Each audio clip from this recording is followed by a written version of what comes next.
The Good Morning Show, 7 to 9 a.m. weekdays. This news report is brought to you by New Schools for New Orleans. New Schools for New Orleans is committed to celebrating the hardworking teachers of New Orleans. Thank you to all the educators who came out to the 4th annual NOLA Teacher Fest at Champion Square. We had over 2,000 attendees. Special thank you to our sponsors, Allstate Sugar Bowl, Entergy New Orleans, Raising Cane's, Align Ed New Orleans, Agenda for Children, and Oshner Children's for their commitment and support. Teachers and school leaders, enjoy the summer break. I'm Bree Wood with BIN News Now.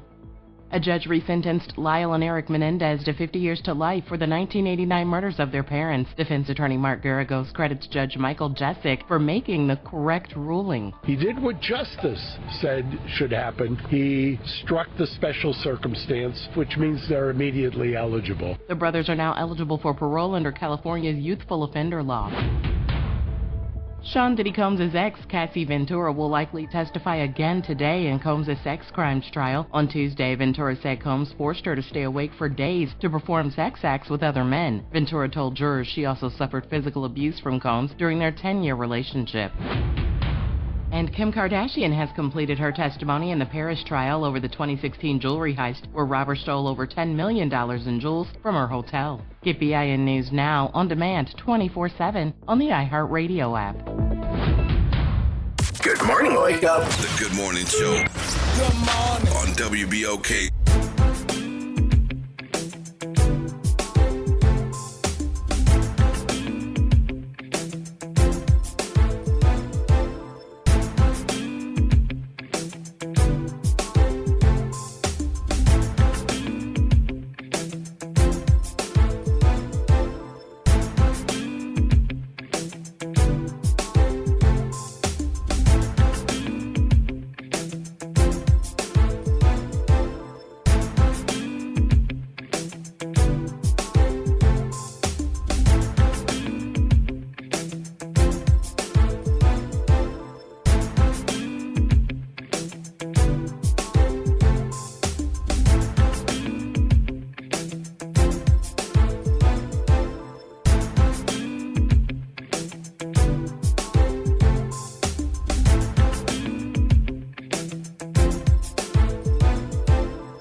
Happy Hump Day. Shout out to my super producer, The Nyron Sanders, and my co-host this morning, Will Sutton. Hey, Will. Good morning, New Orleans. It's a good morning because the folk here at WBOK, we all, as a collective, as a staff record label, and as a crew,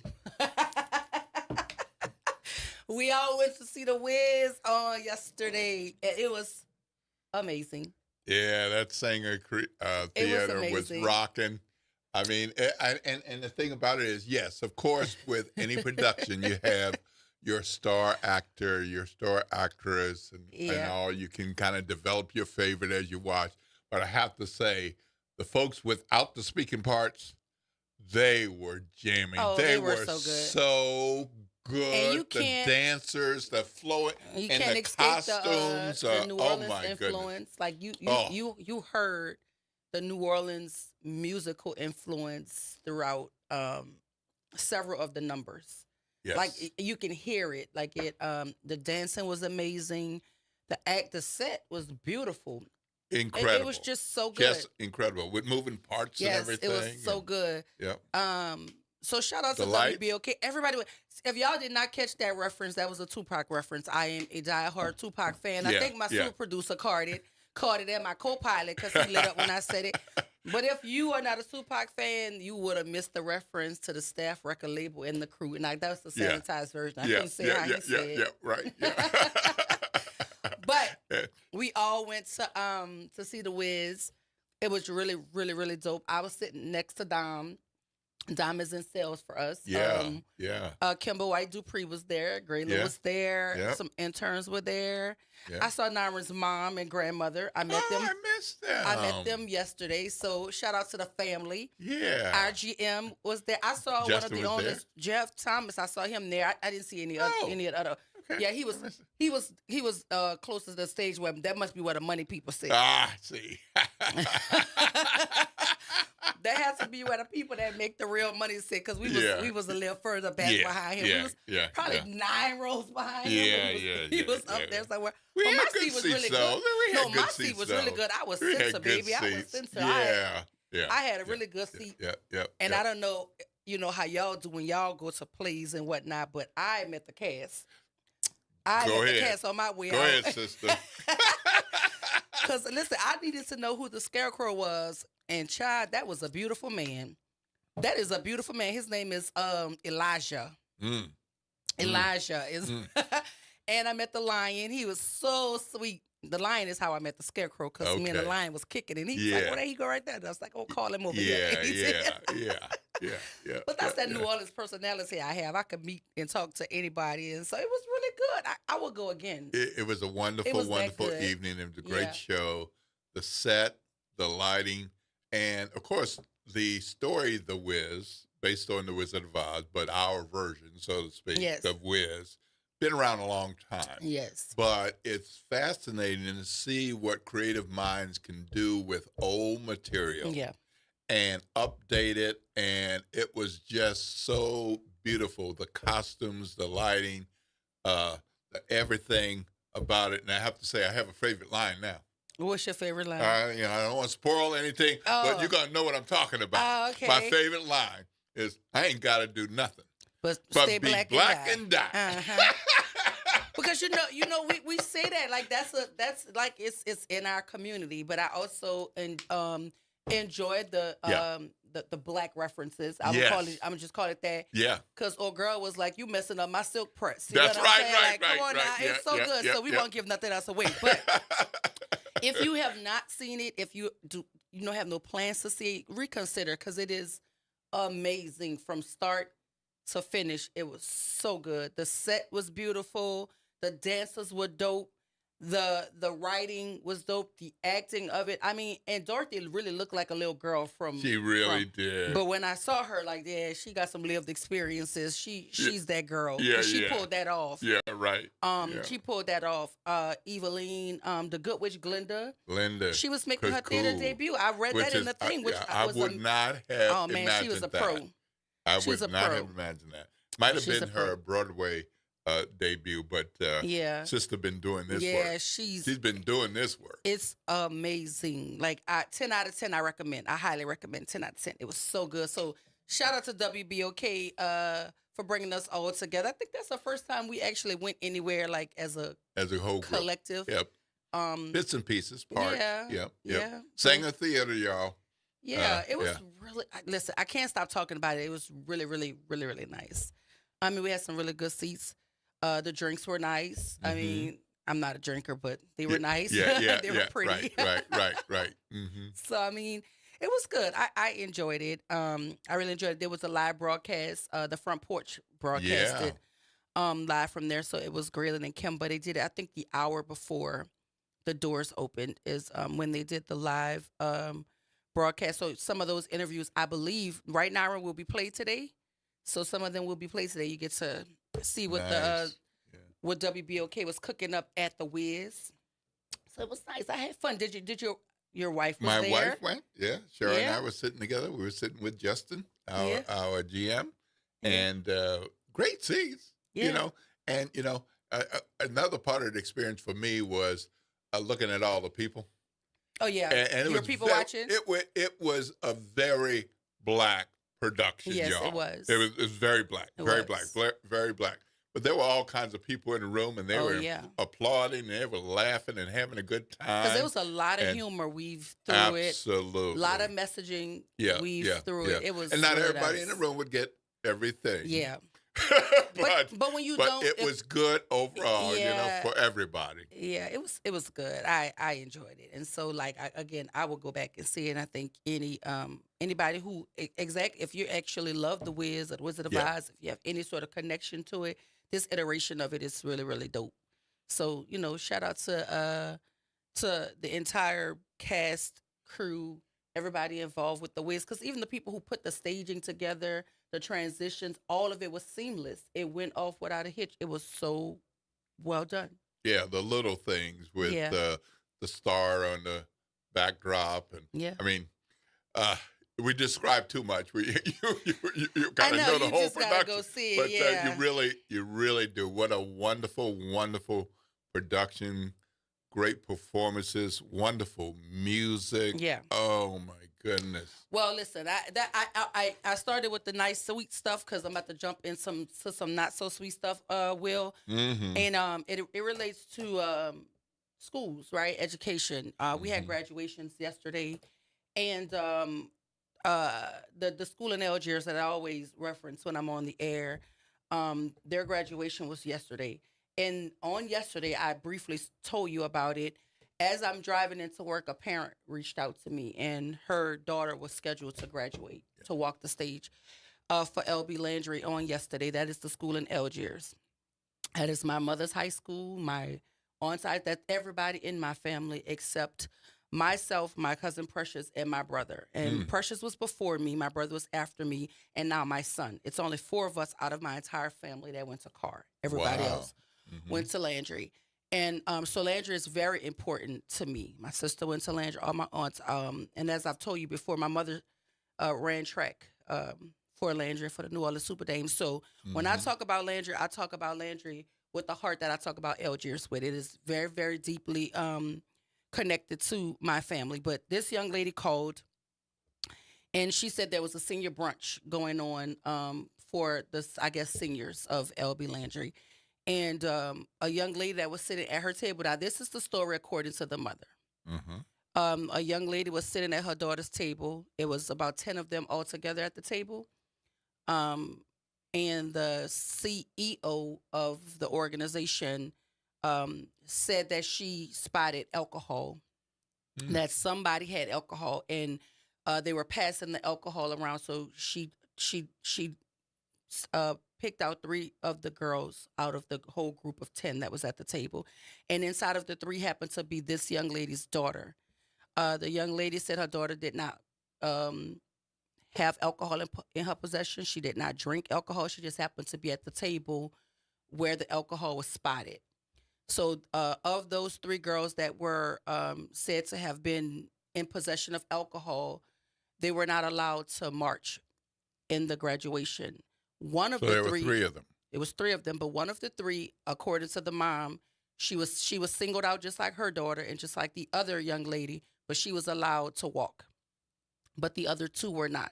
Now, she didn't give me much time to figure it out because she called me right before I came on air. Graduation was at 10 a.m. I don't get off the air until 9. Right. So I didn't really have time to like dig into it, and it hurt me so bad because that's one of the things you should try with all your might not to take away from children, is their ability to participate in promotional exercises, especially when 24 hours is not enough time, in my opinion, from the brunch to the graduation time to do a thorough investigation as to the origin of the alcohol. How did it get into the space where they were celebrating the brunch, and who it belonged to and who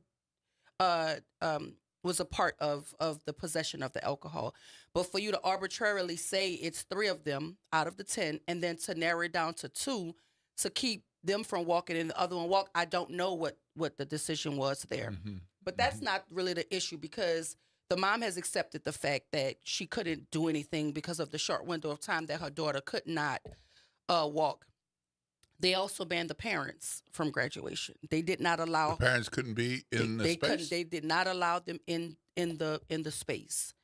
And so even though the daughter could not walk, the mom could have still heard her child's name being called as they walked across the stage. Did the Barretts do anything? The mom and the dad were banned from the graduation.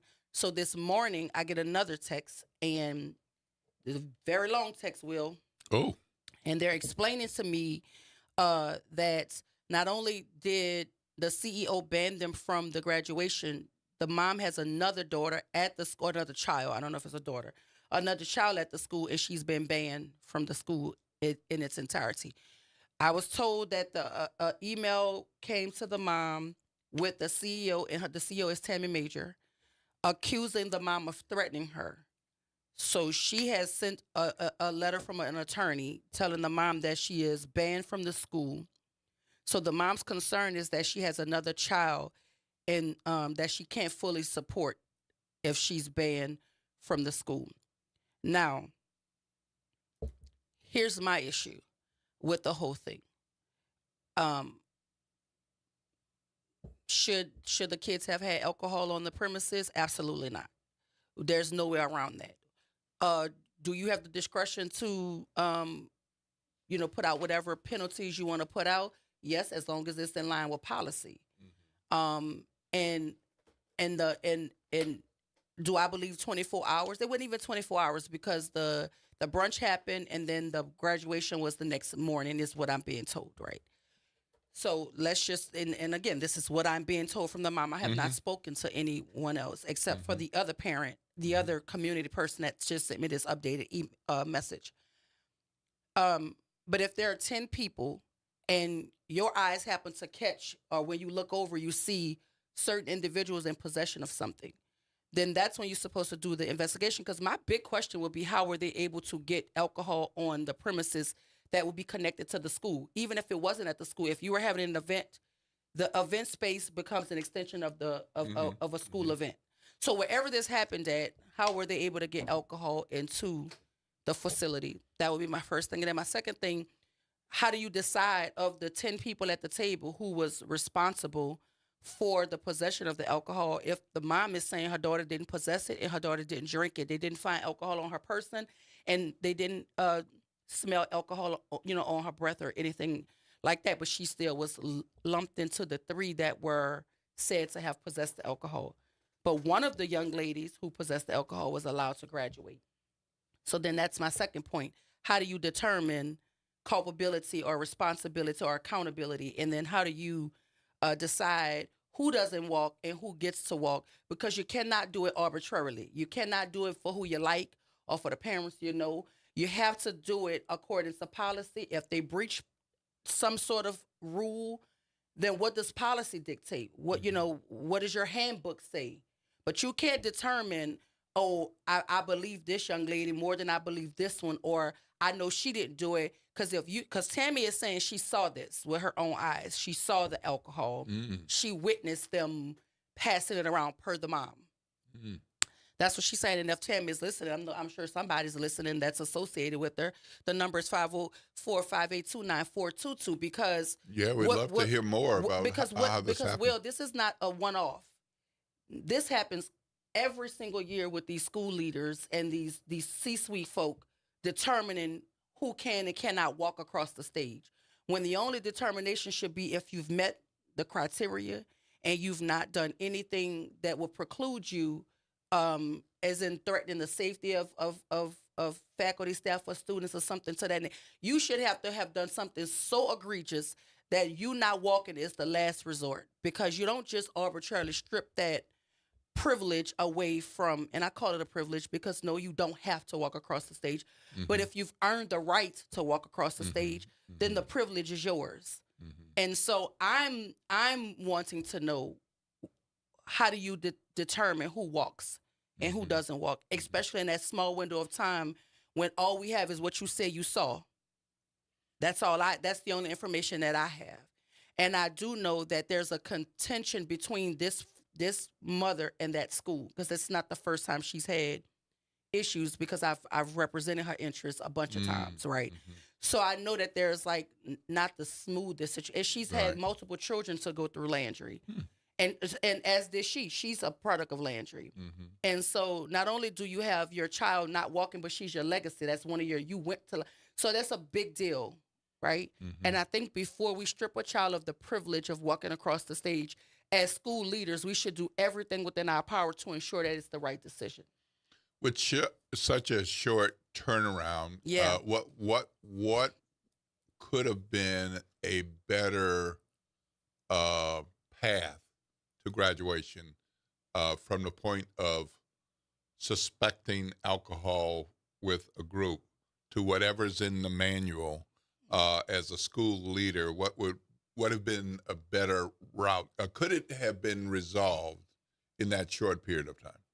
Well, I mean, for me, and I'm going to say it again, my intent is to always ensure that all of my children get to experience the privilege that they've earned, right? So you would lean toward I would walk, but always we're going to continue an investigation. I would always lean towards walking. I see. Because what if you're wrong? You can't redo the walk. Right.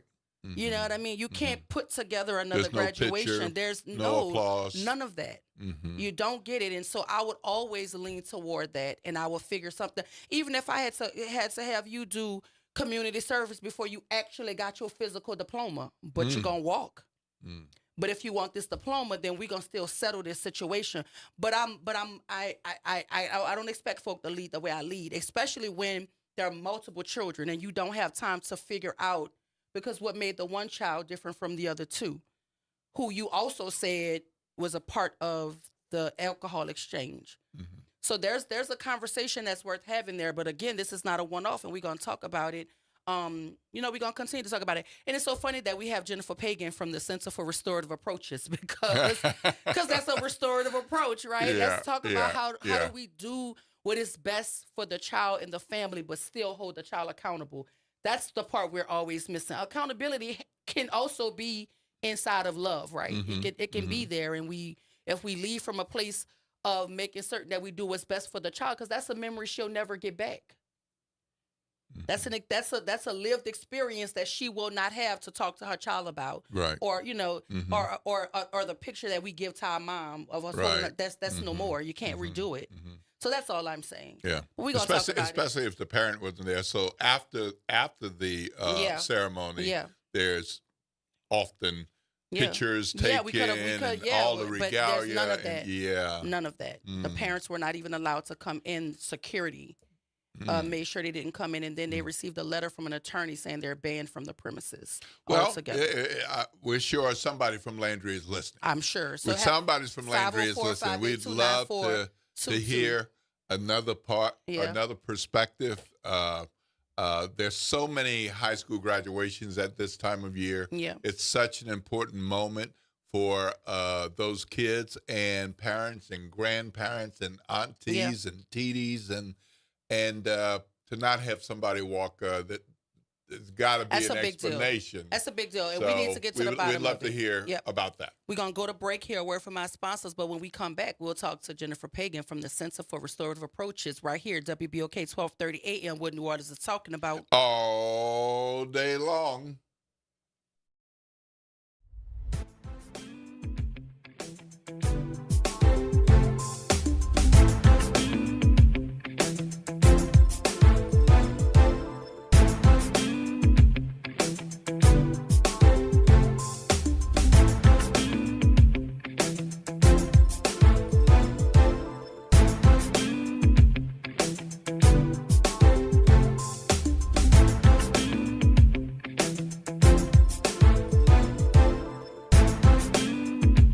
This is the Bloomberg Black Business Beat. Kohler, the company you probably know best for its kitchen and bathroom fixtures, is also heavily involved in golf.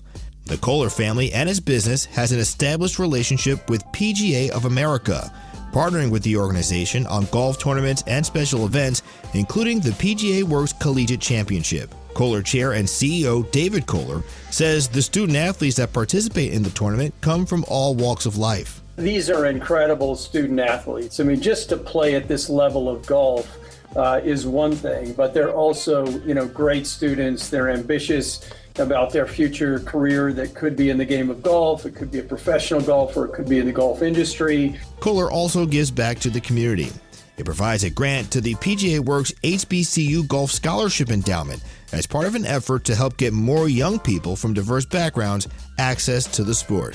I'm Bloomberg's Justin Milliner on the Black Business Beat. This is Monica Pierre along with Sally Ann Roberts-Daybone, co-host of Your Power is On. Tune in Sunday mornings from 7 to 8 a.m. for music that feeds the spirit. Get your Sunday on. Right here on WBOK 1230 AM and WBOK1230.com, the station you listen to all day long.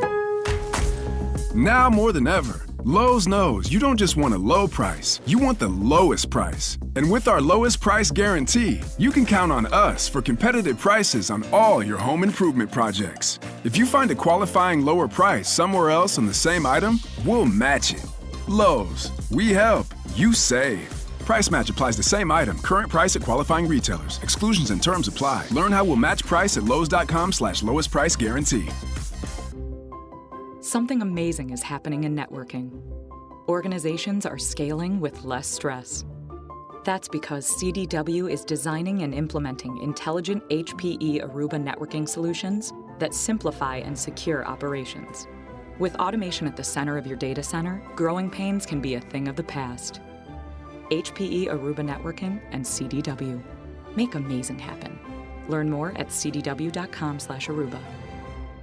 Connect with NOLA Public Schools. Follow us on Instagram, Facebook, and X for the latest updates. Sign up for District Digest, our official newsletter where we share district achievements, celebrate student successes, and keep you informed about our vision of providing a high-quality education. And don't miss our school board meetings. Watch in person or live stream on YouTube. Stay informed, stay engaged. Visit NOLAPublicSchools.com today. Again, that's NOLAPublicSchools.com.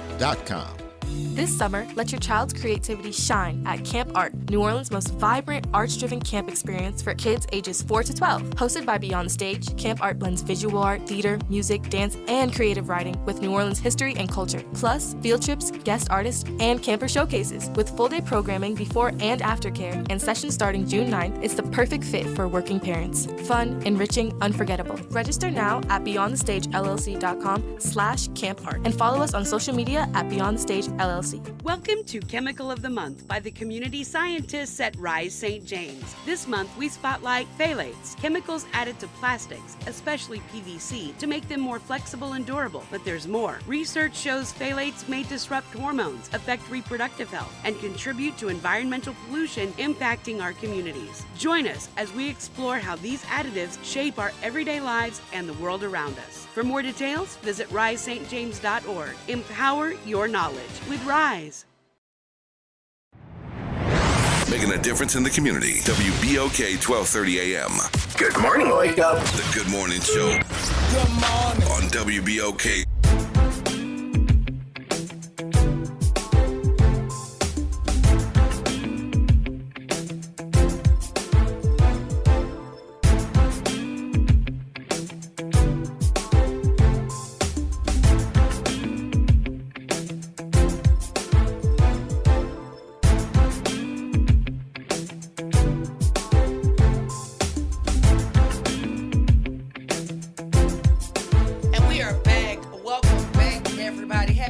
Welcome to the Good Morning Show. I am your host, Dr. Ashanta Wyatt.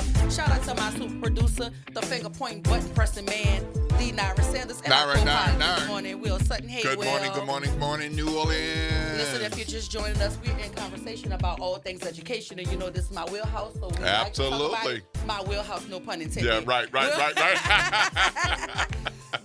No pun intended, but there's another layer because as I'm talking about it, I'm getting additional text. So apparently, we're talking about a mom whose daughter was prevented from walking across the stage at L.B. Langer's graduation that took place on yesterday, and then the mom has subsequently been banned from all school functions and school premises because she's alleged to have threatened the CEO, who is Tammy Major. Now, that is according to an email that was sent from a lawyer to the parent, telling her that she was banned. I'm asking for a copy of the letter right now so that I can read it for myself. But in the interim, I just got another text saying that the mom has a son who is still at the school, and he must be a rising senior because he has ring ceremony today, and the mom is being banned from the ring ceremony. So listen, again, this is per the mom, and I would love to have anybody from Landry, but more specifically the Chief Executive Officer, Tammy Major. I would love to have a conversation with her on the airwaves. She can call in because I'm certain, at this hour, she's probably busy getting ready for the ring ceremony or whatnot. But the number is 504-582-9422. But again, Will, I was expressing to you that this happens a lot at these schools. There are a lot of CEOs of these CMOs who go very quickly to you can't walk, or very quickly to you can't participate in graduation. I can remember the other school that I talk about on the air a lot as it relates to graduation rates and reading proficiency. Sophie B. Wright, they just had a graduation as well. But a couple years ago, they the school leader, Ms. Sharon Clark, is the CEO now. She's the current Bessie member. She banned kids from graduating because of a prank.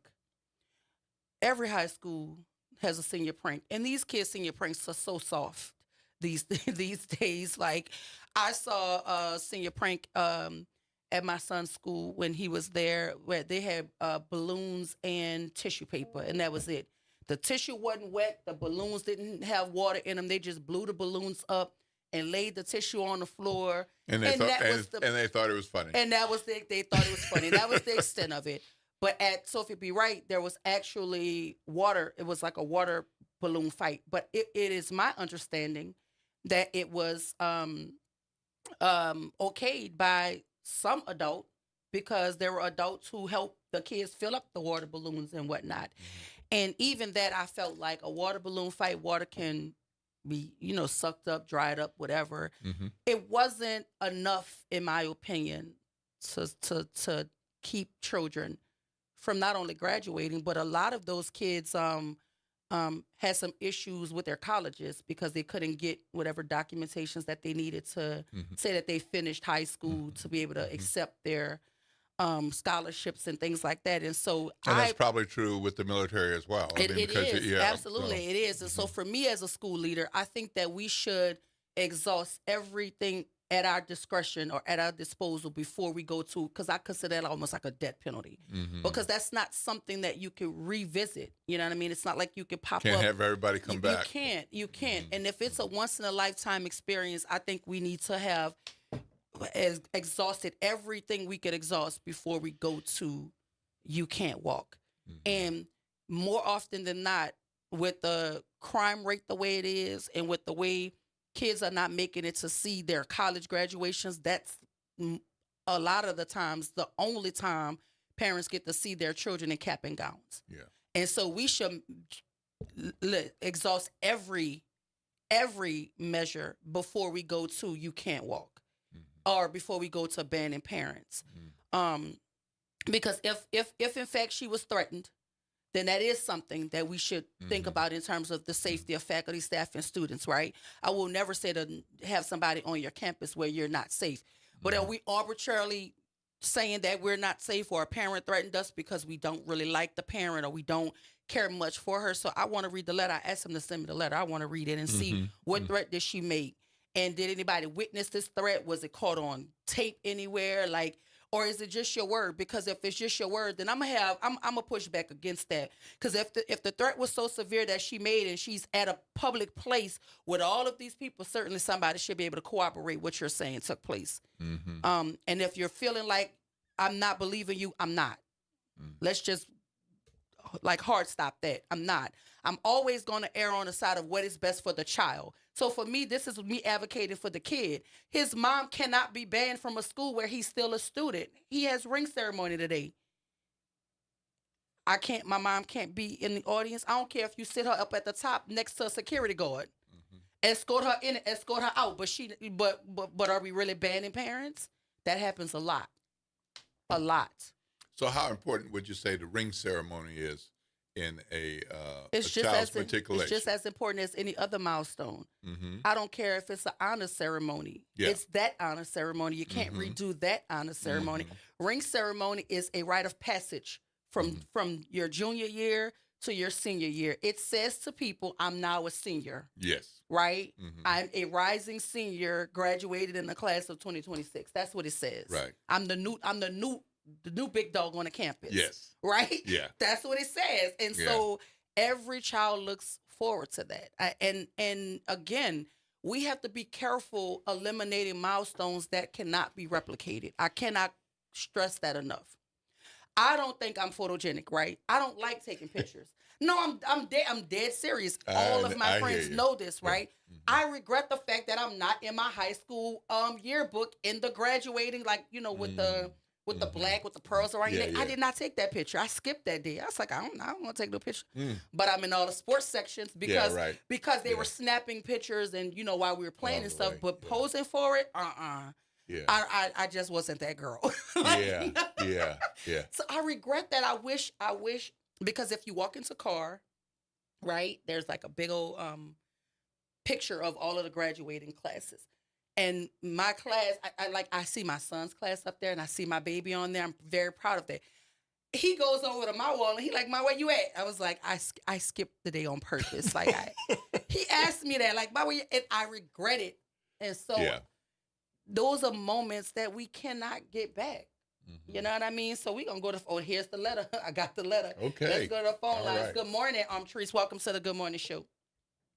Morning. I'm just glad that you guys are touching on this matter because it is so systemic in all levels of this system. And when it happens, the parents really have nobody they can go to fight it because the person making the decision is basically the final decision. They have nobody to answer to. And it gets so bad that, for instance, when my children were in middle school for their 8th grade graduation and activities, they sent out the letter like in March saying stuff like, "Oh, if a child is suspended in the month of April, they won't be able to participate in such and such." And some of the parents didn't understand what they were saying. And I'm like, listen to this. I said, if your child is suspended, that is the punishment. Whatever they did at the school, the suspension is the punishment. So why do they have to go further and say they can't participate in the activity? Now, that is up to the parent to say, "Oh, you're suspended, so now I'm going to punish you from this." But they don't get to put your child on, what is we doing, probation now? Like you get suspended, and then when you come off suspension, you're on probation at the school. You know, so it's like a lot of arbitrary rules they make up that overextend and then take away, like you said, once-in-a-lifetime opportunities from our kids. And when these things happen, parents have no one to actually go to say, "Okay, can you look at this decision?" Because the person made the decision, they don't have anybody else to answer to. Right. Like for BCOs, there's no one else to answer to. So it's not like I'm going to go to your boss or I'm going to go to the school board or I'm going to go to the superintendent of schools. Like there's nobody else. So if they don't like you or it's a misunderstanding between you guys or you guys have history, then it's just a done deal on that thing. Yeah. Yeah. I appreciate your perspective. We're going to continue to talk about it. I hope you continue to listen. Thank you. Look, I have the letter. So I'm going to read part of it, and I'm going to tell you right now I'm already troubled by it. So it says on May 12, 2025, you are informed, and I'm not going to say the child's name. It says it on the letter, but I'm not going to say the child's name or the parent's name. But it says on May 12, 2025, you were informed that your daughter violated school rules during the L.B. Landry High School senior brunch. And as a result, she was not permitted to attend the L.B. Landry High School graduation ceremony on May 13, 2025. However, on graduation ceremony, no, that's not what that says. It says, however, on May 13, 2025, you ignored this directive and attended the L.B. Landry High School graduation ceremony at Xavier University. Now, I'm going to stop there because I'm confused. It says on May 12th, you were informed that your daughter violated school rules during the L.B. Landry High School senior brunch. And as a result, she was not permitted to attend the L.B. Landry High School graduation ceremony. And then it says, however, on May 13th, you ignored the directive and attended the L.B. Landry graduation. You didn't say the mom was, you said the daughter wasn't permitted. Yeah, they skipped something. Yes, this is not making sense to me. So it says, however, you ignored the directive and you showed up at Xavier. When security prohibited your entrance to the ceremony, you threatened physical violence and retaliation against ACSA Chief Executive Officer Tammy Griffin Major. ACSA will not tolerate conduct of this nature on its premises or at school-sponsored events. Physical violence and threats are not conducive to a safe environment for students and others who attend school or come on ACA's campus. Instead, it poses a risk to the ACSA community. As a result, steps are being taken to preserve a healthy learning environment for students and to preserve the safety and well-being of the school's faculty, students, and administration. Please be advised that from today on, your daughter, now the you precedes your daughter, and then it says, and another individual, but the individual's name is the mom's name. So who is the you? I'm confused. I don't know who, because the letter was addressed to the mom and the daughter together.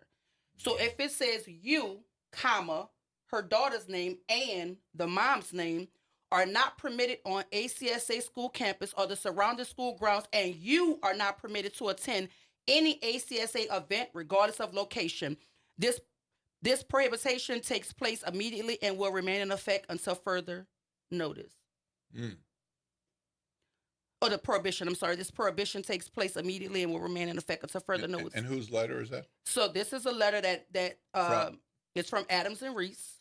The lawyer's name is Erica Sensenbrenner, and it is emailed and certified mail to the mom and the daughter at their address and her email address. But who is the you then, Mr. Journalist? It says you, comma, your child, comma, the mom's name. Yeah, it sounds like there may be some issues with the. But this letter to me, it says haste.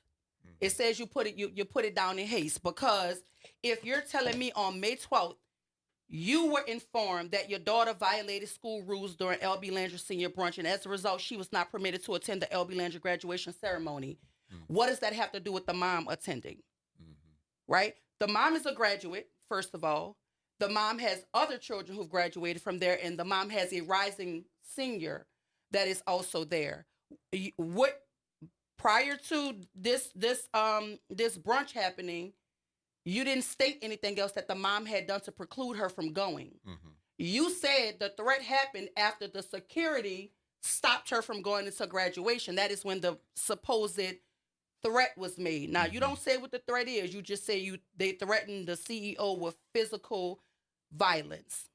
Now, if she's at the doors of Xavier University, I'm certain that there should be a multitude of people that could attest to this threat that she made. Not saying she didn't make it, but this letter is not cohesive. It doesn't tell me why you're banning the mom prior to the threat. Why wasn't she allowed to go to graduation?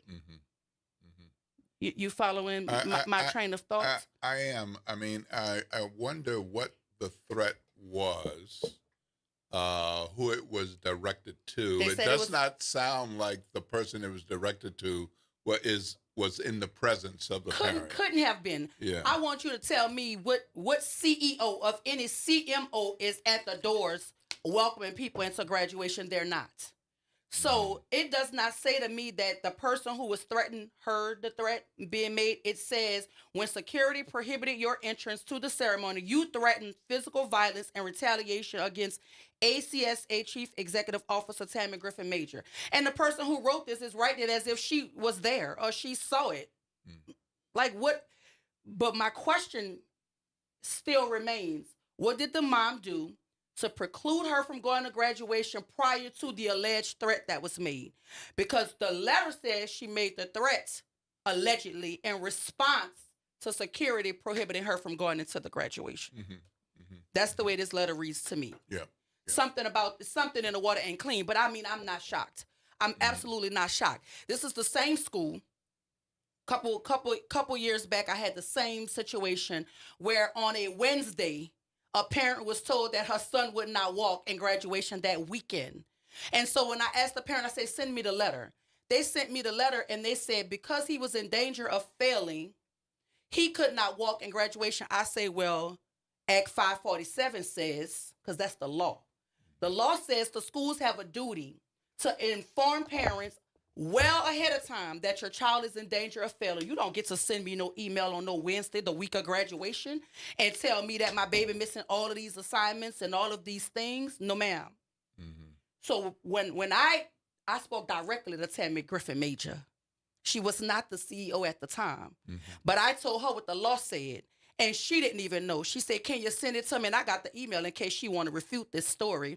I said, I would absolutely send it to you, because guess where I was, Will Sutton, in the car on my way to Baton Rouge to help fight for a bill that Dr. Bowie had. That's where I was. I was on my way to speak before the Senate Education Committee when the parent called me.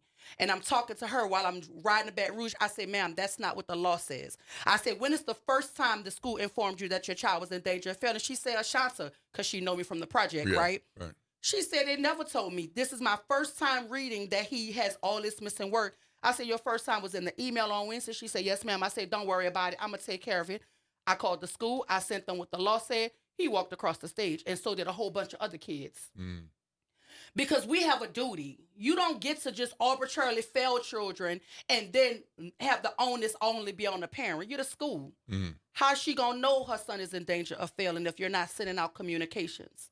And if parents don't respond to phone calls and emails, we can send certified mail. And guess what else you could do? You could go knock on the door. This is what's going on. And if he don't pull his grade up, he will not walk across the stage. That gives the parent time to intervene. But the Wednesday, the week of graduation, is an absolute no.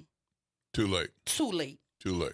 So we do this too much. We arbitrarily do this too much. And we often do it for parents and children that we already have some sort of contention with. And we have to put our personal feelings to the side and do what's best for children. That's what leaders would do anyway.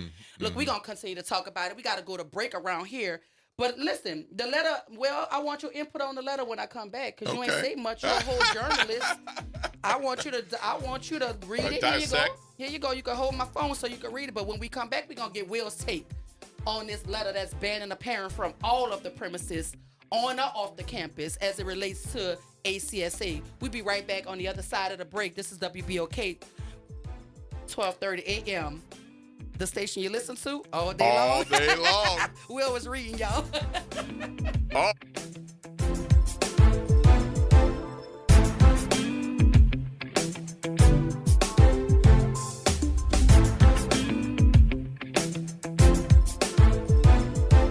Tune in to The Monitor's Mic, where we talk about oversight, policing, and you.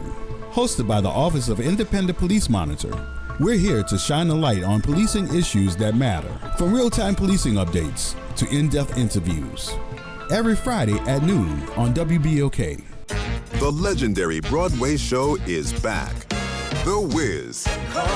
The Chicago Tribune raves. It's an eye-popping, high-intensity revival and a cause for celebration. The music, the voices, the legend returns. Entertainment Weekly says, run, don't ease on down to this spectacular revival. The Wiz.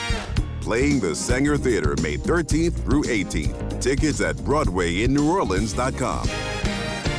Visit DePaul's new Algiers Health Center at 2801 General de Gaulle Drive to receive primary and preventive care for both adults and children. Services also include behavioral health, imaging, and on-site pharmacy, vision, Medicaid enrollment assistance, and more. For appointments, visit DePaulCommunityHealthCenters.org or call 504-207-3060.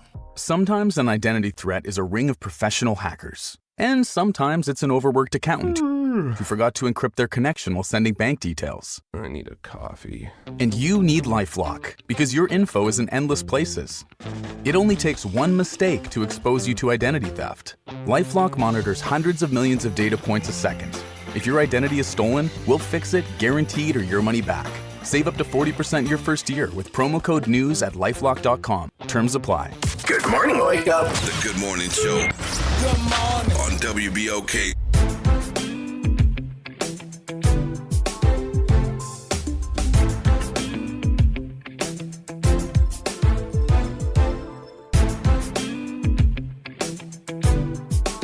And we are back. Welcome back to the Good Morning Show. Happy Wednesday, everybody. Shout out to my super producer, Lee Nyron Sanders, and my co-pilot this morning, Will Sutton. Hey, Will. Good morning, good morning, good morning, New Orleans. Will is still reading, y'all. He got his journalist hat on because he look like he's taking notes. He looking up stuff. So what's your take on the letter? Well, I think it was definitely a rush. Hasty. To get it out based on the way it's written and the references. I think one of the issues is they're addressing two people in one letter. Yes. And I think the you is being defined with the clause, including the names. So if you take out the names, the you would refer to the two people who this is being addressed to. However, it does say that you ignored this directive and attended. So that would imply, the way this is written, that the daughter and the parent ignored the directive. But as I understand it from you, it was the parent. That's per with the parent. Even if the child showed up, right? Let's say she showed up, then you keep her from participating, right? And maybe dad brings the child home or auntie brings the child home, but I'm trying to figure out why the parents weren't allowed, because I should still be able to hear, because her name is still going to be called, right? She's graduating, right. So that's my gripe. But again, there's nothing in the letter that tells me what the mom did prior to the alleged threat to preclude her from participating. That's all I'm saying.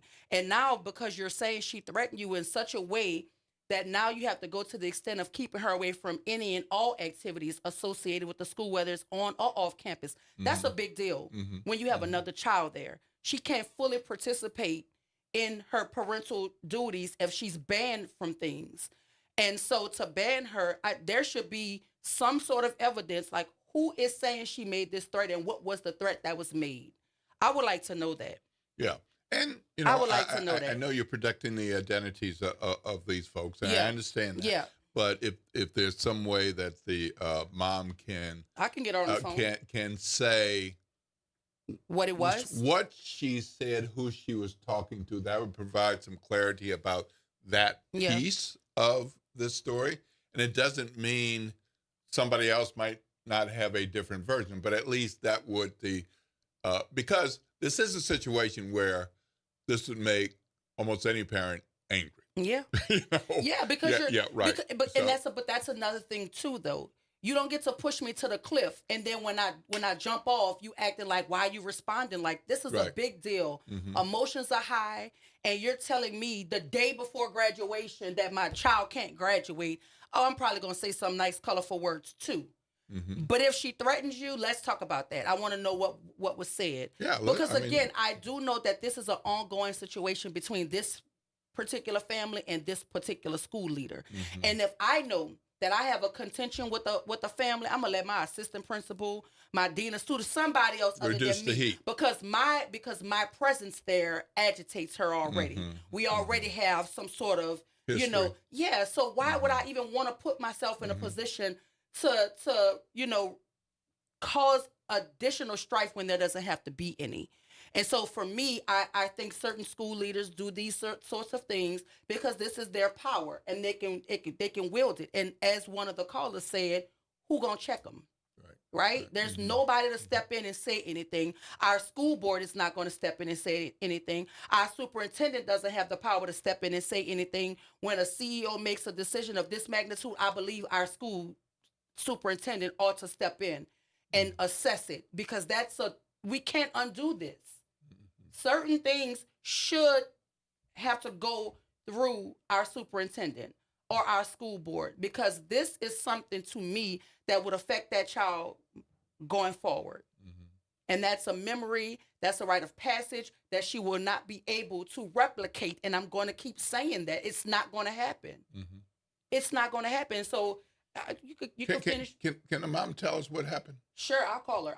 Reverend Calhoun, good morning. Welcome to the Good Morning Show. You're on with Dr. White and Will Sutton. Good morning to all. Good morning. So as it stands now, because of Act 91, we have no other representation. You're saying the school board, none of those folks you cannot have any elected body, the person you elected to represent you, to have a voice in this, that we no longer, we have to just accept whatever goes on. There's no other process. There's no other due process that the parent can go to address any of these issues.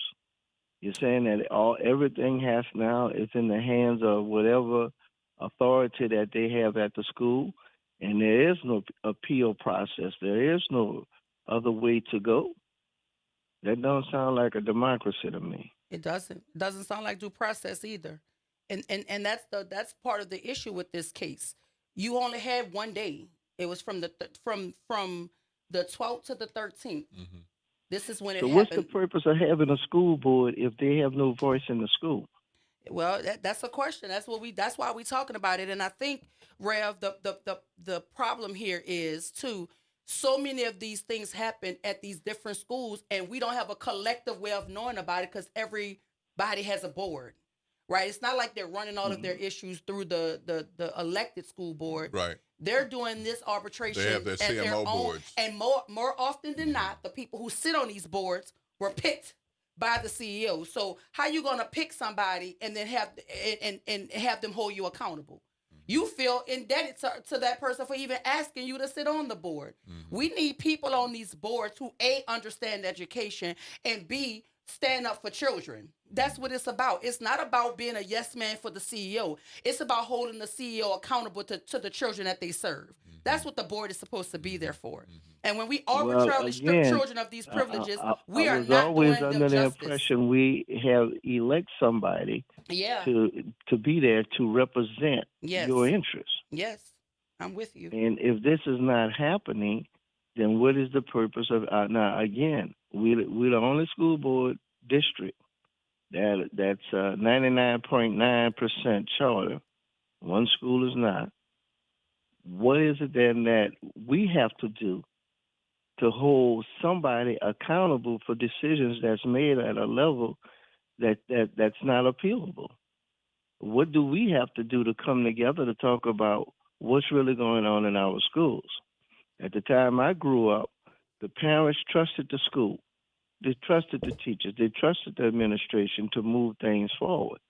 But Reverend Calhoun, let me ask you a question. Is all that's been destroyed. Reverend Calhoun, you don't have no more voice. I absolutely. Let me ask you a question though, because you were over at MLK. You guys had a board too. Would you have opted, or would you have wanted, or should it be policy that if a CEO is trying to prevent a child from graduating, is that not an issue you think should come before your board before that decision is made? Yeah, I think you should have a real valid policy or written policy in place. It should not be handled arbitrarily, just off the top of somebody's head. But I don't like their behavior, so I'm gonna stop it. Yeah. All right. Yeah. Again, but what's the appeal process? Yeah, and even if they had an appeal process, that's on the board, who do you go to from there? And if you're saying now that we have elected somebody to do that or to be in that place, because what my understanding is, the only reason why we have a school board in place now is because it's state law. The fiduciary agent. Somebody got to collect. That's it. That's the only reason why they still exist. That the people that are the powers that be decided that they didn't want Orleans Parish School Board to have any more power. Yeah. So they stripped them of their power through legislation. I got the mom, Rev. I got the mom. I need to say, go ahead. I appreciate you. Thank you, Rev. Listen, we got the mom on the phone. Good morning. Good morning, Ms. Dillon. Welcome to the Good Morning Show. You're on with Dr. White and Will Sutton. How are you this morning? I'm fine. How are y'all? Listen, so we're talking about your case, and I did not say your daughter's name on air, and I don't want you to say her name on air. You could just refer to her as your daughter. But I'll call you Ms. Dillon. And we have the letter from Adams and Reese preventing you from being anywhere on the premises, on or off the campus for any ACSA-related events.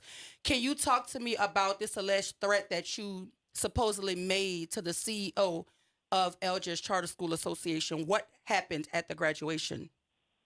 So when we got to the graduation, we took an Uber. So when we got to the graduation, we was talking to Mr. Gary came out. He was saying, "Hey, y'all, how y'all doing, parents?" And we was like, "We cool, what's up?" He said, "Well, Tammy said y'all not allowed to go in the graduation." I said, "Well, that's fine. We could just sit out here because my son is in that plane." It was fine. So we just were waiting for the graduation to be over. And later on, I got an email that I threatened her. I was confused because we never went in the graduation. But if you would have asked me to leave off of Xavier property, I would have. But they just said we couldn't enter the building. So I was fine with not entering the building, but I was confused on why I couldn't enter. Because here are my questions. Let me be very clear. Here are my questions. When you were approached by the school leader, which is Mr. Gary, he's the principal of LB Landry, who were you in attendance with? It was you and who else? Me, my husband, and my daughter. You, your husband, and your daughter. The daughter that was supposed to graduate. Correct. Okay, and so Mr. Gary told you that per Tammy's directive, you guys were not allowed into the facility. Correct. None of you were allowed. None of you were allowed. But you also said you had a son that's playing in there. Is your son in a band? Yes. So the son is in the band. Mm-hmm. So the son is inside of the graduation. Mm-hmm. Mom and dad and daughter on the outside. Mm-hmm. So was there any concession made to say, well, since your daughter has been deemed to not be able to come, if you take her home, then you can come into the graduation so you can watch your son play and you can hear your daughter's name be called. Was that offered? No, and her name was not called at graduation. They didn't even call her name? No, they didn't even acknowledge her. No. So for context for Will, which is my co-host today, I want you to talk to us about the alleged alcohol possession. Was your daughter in possession of alcohol? No, ma'am. Did she drink the alcohol? No, ma'am. So how is the alcohol being associated with her? Because she's guilty by association because she was sitting at the table with the little girl who had it. But it is my understanding that multiple kids were sitting at the table with the young lady who was in possession of the alcohol. Correct. They had 6 girls sitting at the table, including my child. So that makes 6. So 6, not 10. I thought it was 10. So it's 6 girls. So of the 6 girls, I was told that 3 of them were said to have been involved with the possession of the alcohol, and your daughter being one of them. Correct. But I also was told that one of the young ladies of the 3 was allowed to walk. Was she? No. So all 3 were prevented from walking. All 3, yes. All 3 were prevented from walking. Look, I want you to hold on for me. I have to go to break. Well, no, listen. I got to talk to Mr. Duplessis at 8. But if you're able, we're going to get you back on the line at the bottom of the hour because I want clarity for our listening audience. I want clarity for my co-host. I want clarity for my producer because we're going to also invite Tammy Griffin Major to the show as well to see where her side is because we're talking about your case and we've been talking about it all morning, but we're going to reach back out at the bottom of the hour. So please stay near your phone because we want to get the context around this issue. Okay. Thank you. I appreciate you. Look, we have to go to break, but when we come back, we're going to hear from the one and only Royce Duplessis. Listen, Senator Royce Duplessis, talking about this legislation here. He has a whole bunch of legislation out there. But the one that I want to lean off into is this non-unanimous, the retroactiveness of the non-unanimous jury. Mm-hmm. We'll have that and a whole lot more right here, WBOK 1230 AM, what New Orleans is talking about. All day long. WBOK New Orleans, home of the Good Morning Show, 7 to 9 a.m. weekdays. This news report is brought to you by New Schools for New Orleans. New Schools for New Orleans is committed to celebrating the hardworking teachers of New Orleans. Thank you to all the educators who came out to the 4th annual NOLA Teacher Fest at Champion Square. We had over 2,000 attendees. Special thank you to our sponsors, Allstate Sugar Bowl, Entergy New Orleans, Raising Cane's, Align Ed New Orleans, Agenda for Children, and Oshner Children's for their commitment and support. Teachers and school leaders, enjoy the summer break. Wood with BIN News Now. California Representative Kevin Kiley warns that a budget reconciliation package could cut billions in federal funding for Medicaid and the Affordable Care Act. There is simply no reason to continue this misguided policy when our state stands to lose so much. He urges Governor Newsom to change course, highlighting reforms to reduce fraud and limit benefits to legal residents as the package proposes cutting federal Medicaid funding for states covering undocumented immigrants slightly. Morehouse College named Dr. F. Du Bois Bowman, a 1992 graduate, as the new dean starting July 15th. He leaves his role as dean of the University of Michigan's School of Public Health, replacing Dr. David Thomas, who is stepping down after 7 years. And ESPN's new standalone streaming app launching this fall will cost $30 per month and include all ESPN programming and channels. A bundle with Disney Plus and Hulu will be $36 per month. Get BIN News Now on demand 24/7 on the iHeartRadio app. Good morning, Wake Up. The Good Morning Show. Good morning. On WBOK.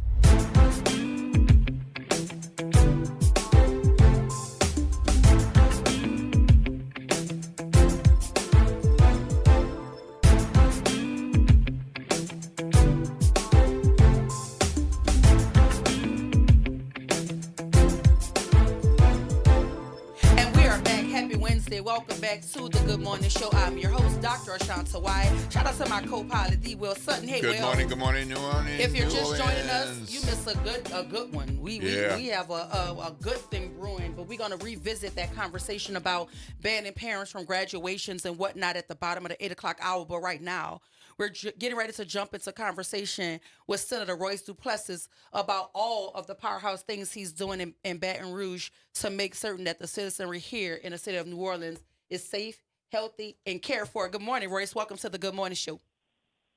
Good morning, Dr. Wyatt. Thank y'all for having me. How you doing, Senator? I'm doing well. You're doing well. You took your vitamins. You're drinking your water. You gotta stay strong for the fight. Yes, I actually just did that. Believe it or not. Yeah, I do the little those little vitamin C packs. Yeah. So that's how I like to get my day started. Yeah. Well, so, listen, we're I know up here in Baton Rouge. It's like we just passed the midway point in the legislative session, so things are moving really fast. Yeah, and I know you have a lot of bills that you're working on, and feel free to touch on as many of them as you like. But you know the one that I am completely leaned into, and it's this this idea of making the non-unanimous jury verdicts retroactive, to be able to give people who were convicted by non-unanimous jury either another opportunity to have their cases heard or what, Senator? How does the bill work? Yes, so thank you for bringing it up, and you and I had a conversation about it. This bill impacts so many families, so many individuals, but even beyond individuals who aren't directly impacted by this, everybody's affected by this because there's still a big cloud that hangs over our justice system. There's a stain that's on our justice system because even though we changed the law back in 2018 to require unanimous juries going forward, it was just prospective.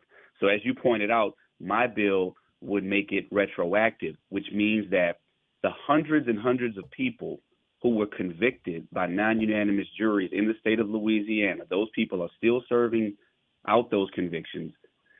They would have an opportunity to petition for post-conviction relief to try to get a new trial. And the district attorneys throughout the state, depending on where the case originated from, would have the discretion to either agree to retry them or to agree to a plea deal. And those are some of the details that we're still trying to work through. I will tell you that this is an uphill battle. This has not been easy. We got the bill out of committee, which many thought was a miracle. I mean, it was because I brought the same bill last year and it died in committee.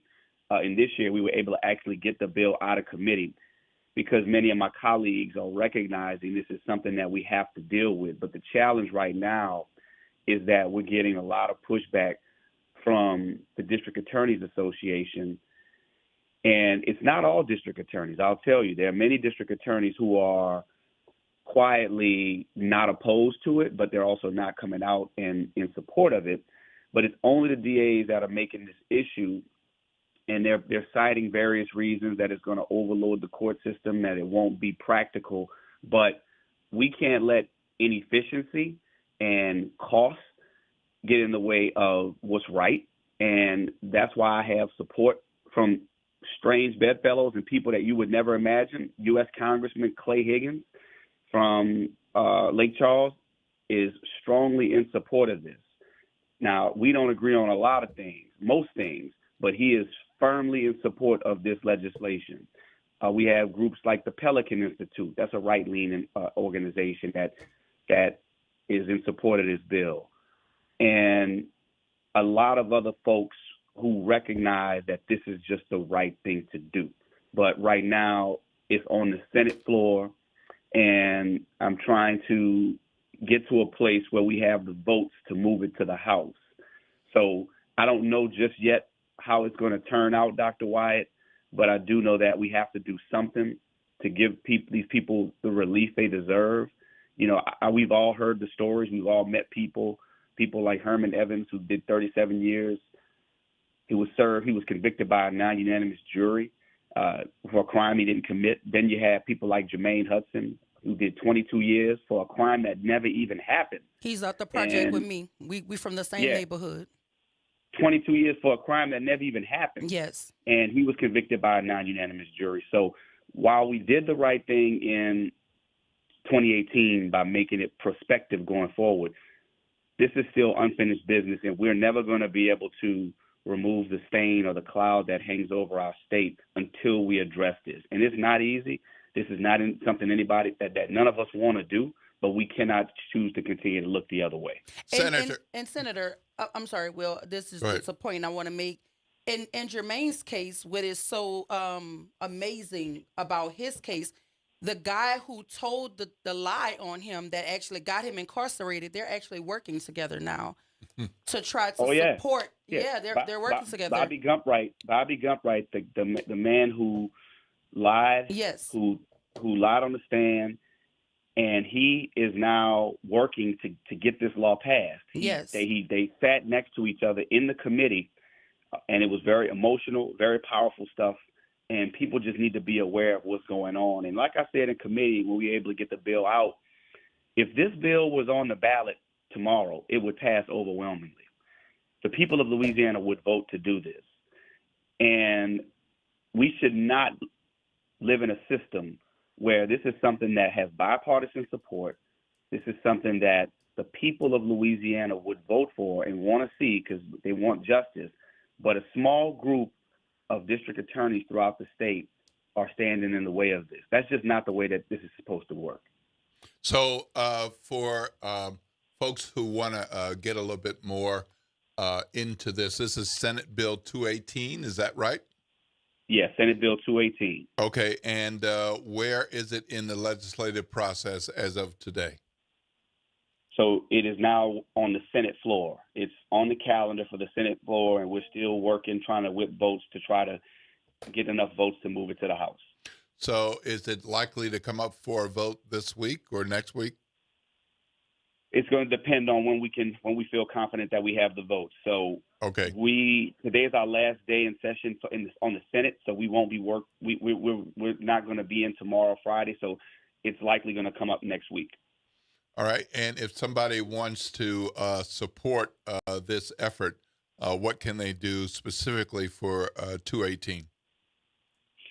I would say contact every senator, particularly the Republican delegation, but contact every senator, emails, phone calls, or if you know some of these senators who live outside of Orleans Parish, or if you have family who may know people who live in other parts of the state, please contact them and urge and express the importance of this legislation and it passing. It's the right thing to do, and we have to get this done. About how many votes short do you think you are at this point to get this on the Senate floor? Firm votes. Well, we had 3 that came with me in committee. So if those 3 stay with us, then I need 6. Need 6. Okay. Yeah. And is it at this point? I mean, I realize part of working through the legislature is the strategy of getting support where maybe you might not normally have support.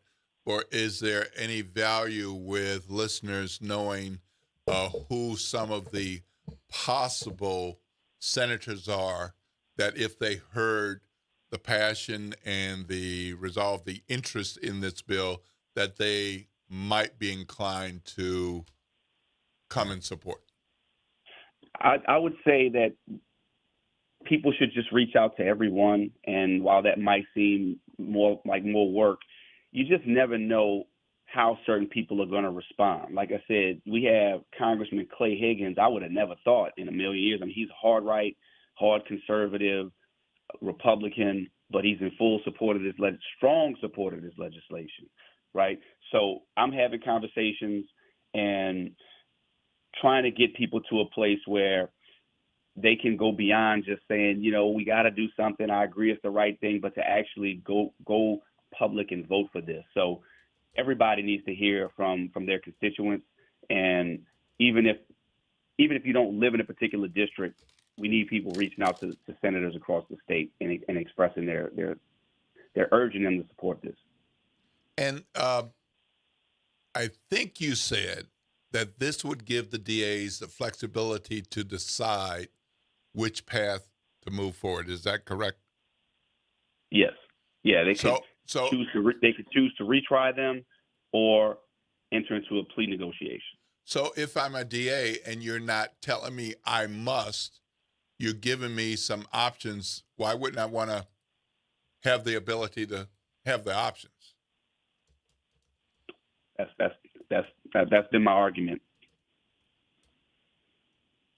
I mean, it seems like you have the power and the authority, the responsibility of representing the people, and this would give you the opportunity to look at individual cases, not to say all of the cases must go this way because circumstances are different, especially over time. And one of the arguments that the DAs have been raising has been the issue of some of these cases might be too old to retry. Mm-hmm. And I'm not dismissive of that. Sometimes witnesses are not available. If you're talking about a case that's 25 years old, the evidence may not be as readily available. But, the unfortunate thing is that while that might be the case, we still have potential doubt on these juries where at least one person, maybe even two people, did not go along with the other 10. So while that might be a challenge for some offices, the big reality is that a lot of these people were offered plea deals before they went to trial. Yes. Mm-hmm. So here we are 25, 30 years later. We need to seriously evaluate if a person can't be retried, we're not saying you can just walk out, but if they can plead to a lesser, then that's something that should be considered. And look, somebody might even plead to something that they didn't do. It happens all the time. People don't want to say it, but it does happen. Mm. And I know, because even in the case of Herman Evans that I mentioned, 37 years, he still pled just to come home, and he was convicted by a non-unanimous jury. Mm-hmm. So that's the other side of this, like the unwillingness to offer plea deals to people who served 20, 30 years. There's still a conviction, and a lot of times these people were offered plea deals on the front end, and they chose to go to trial because they believed that they were not guilty. But now we don't want to offer them a plea deal 20, 30, 25 years later. That's a very good point. That doesn't make sense. And the other part, too, with the retrial, my last point that I'll make is that Louisiana has a rare exception when it comes to our post-conviction or retrying, that we can actually, defendants, they can waive the hearsay exception and allow testimony to be read into the record. So you can literally read in witness testimony from prior trials, and defendants can't cross-examine that testimony. So that actually benefits the state.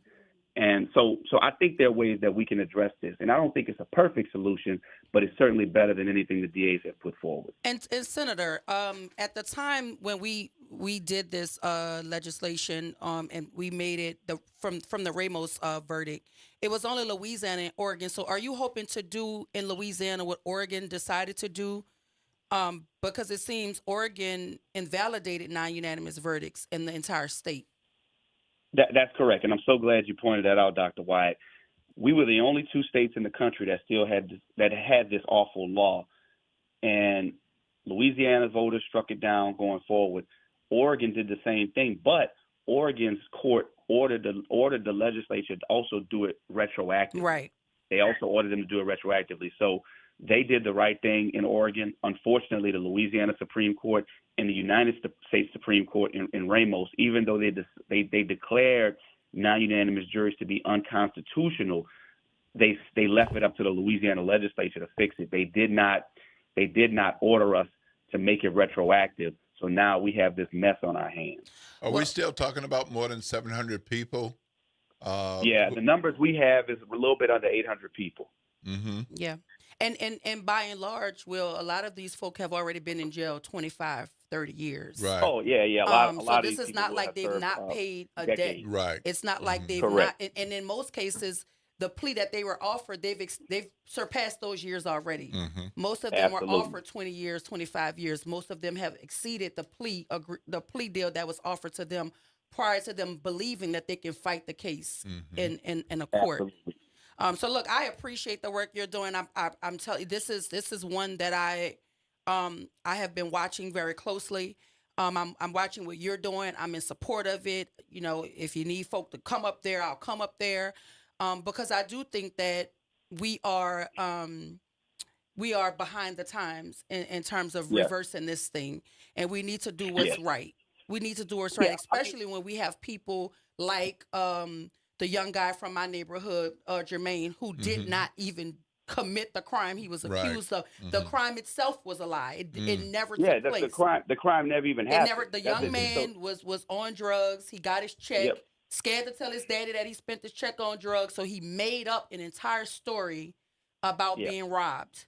And he pointed this man out, and he had nothing to. And Jermaine just happened to get stopped at a traffic stop, and then that's how it went downhill from there.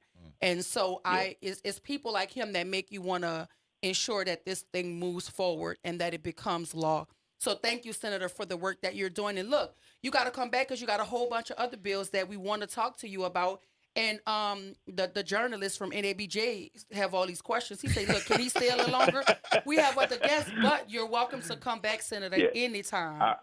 I would be honored. And I told Will, I said, look, I'm happy to talk about all of my bills, but I know that the non-unanimous jury one will definitely take up some time. But I'll just briefly mention, because I know we have to go, but just yesterday, the Senate, we voted on a bill to move to the House to give a tax credit to people who are 200% below the federal poverty guidelines, that this tax credit will go towards their insurance premiums up to $2,000 to try to give some people relief on their homeowners insurance. Now, that's not going to cover a lot of people, but it's going to cover the poorest people to try to help them with these high insurance costs. And I also have a constitutional amendment that would freeze property assessment values for people who own their homes but can't keep up with the rising taxes, and they're below the federal poverty guidelines as well. So I'm trying to get that bill off the Senate floor as well. So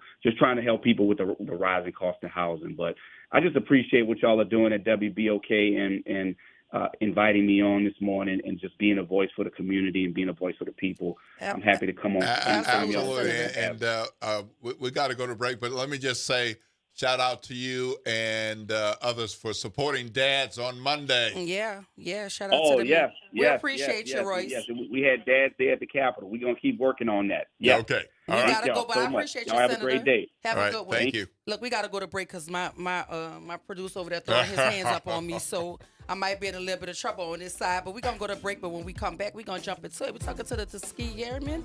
Is that the topic on the other side? Stay tuned, y'all. WBOK 1230 AM with New Orleans is talking about all day long.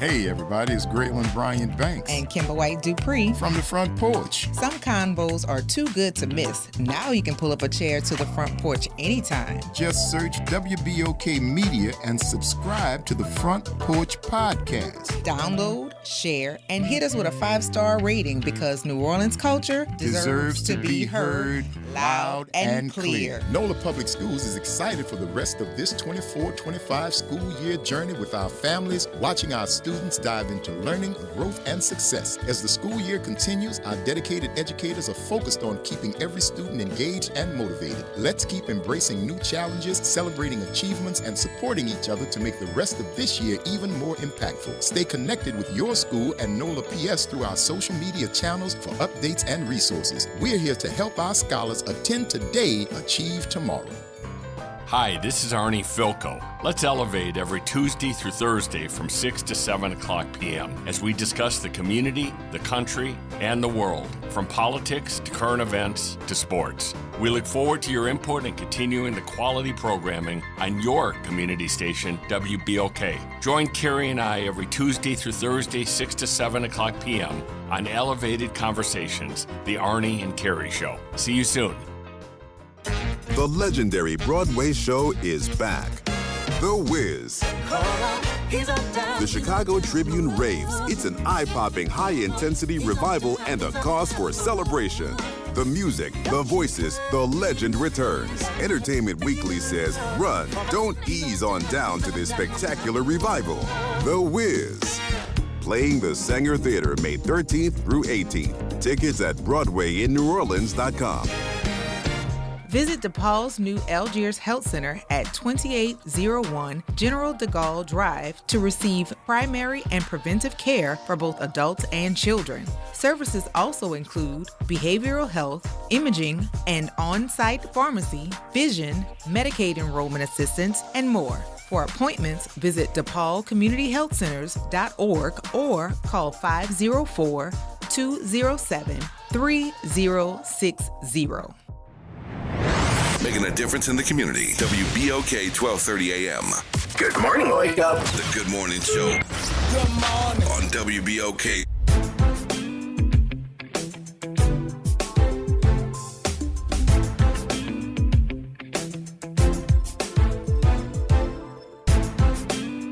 Back. Welcome back to the Good Morning Show. I'm your host, Dr. Ashanta White. Shout out to my co-pilot, D. Will Sutton. Hey, Will. Good morning, New Orleans. We want to thank Senator Royce Duplessis for joining us in the last segment, talking to us about all the legislation that he has on the horizon, specifically this push to make Louisiana a non-unanimous jury state retroactively, because we already have it moving forward. Right. But he's trying to make it such that all of those folk who were impacted in the past get to benefit from this legislation. So shout out to the Senate and the work he's doing. But right now, we're getting ready to jump into a conversation with the national president of the Tuskegee Airmen Incorporated, Mr. Leon Butler. Good morning. Welcome to the Good Morning Show. You're on with Dr. White and Will Sutton. Good morning, Dr. White. Good morning, Mr. Sutton. How are y'all doing this morning? Fabulous. Good morning to you, sir. How are you? I'm doing wonderful, highly favored, and blessed. Happy to be with you. So talk to us. We hear that you have something big on the horizon with the Tuskegee Airmen Incorporated. Can you talk to us about that? We have a lot of big things on the horizon, but there's three specific things I want to share with you. Number one, we, the Tuskegee Airmen, are working with the city's Office of Workforce Development to reinvigorate the aviation community in New Orleans. Last year we launched a flight academy, Tuskegee Airmen Flight Academy in New Orleans at Lakefront Airport. And this year we're doing it again. Applications are now open. We want to invite all high school students and younger college students to apply for our scholarship. We are teaching young people how to fly and get their private pilot's licenses at Lakefront Airport. It's a great program. We're so excited about it. We want all of our young people in New Orleans, especially our young female students, to apply for this program. It's a great opportunity. So what makes a student eligible? Is there an age minimum, an age maximum? Do they have to be in a certain kind of school? Do they have to have any aviation exposure or training? Great question. The minimum age we're looking for is 17. You can apply at age 16, but you have to be 17 by the end of the summer in order to qualify to take the FAA written test and the check ride. So that's the minimum age. Last year we did limit it to high school students, but this year with us working with the Office of Workforce Development, they were able to allow us to expand the age requirements. We're now accepting up to mid-level college students. So we want to provide that additional opportunity for older students because they bring a little bit of a maturity, work habits that will be good. They will be good role models for our younger students. And great. And I heard you have a special interest in young ladies, and we can always use that diversity despite what anybody else thinks about the word. How do we look with Black women in particular as pilots and activity in the air field? Listen, the aviation industry continues to suffer from a pilot shortage. And if we're going to be honest, we need to make sure that we provide the widest opportunity for all young people who are interested in aviation to participate. If you look at the flight decks and the pilot population, you will definitely see there is a shortage of diversity. And it's all about qualification. It's all about meeting the one single set of standards that the FAA requires for pilots. We just want to make sure that everyone, regardless of your race, ethnic background, and gender, has an opportunity to receive this training, to benefit from this career opportunity that we are offering that is crucially needed. Listen, we're never going to solve the pilot shortage unless we allow everyone to have an opportunity to participate. To answer your original question, less than 1% of pilots, commercial pilots, are females, and if we don't have at least half the population with the opportunity to participate in this arena, we're never going to solve that pilot shortage problem.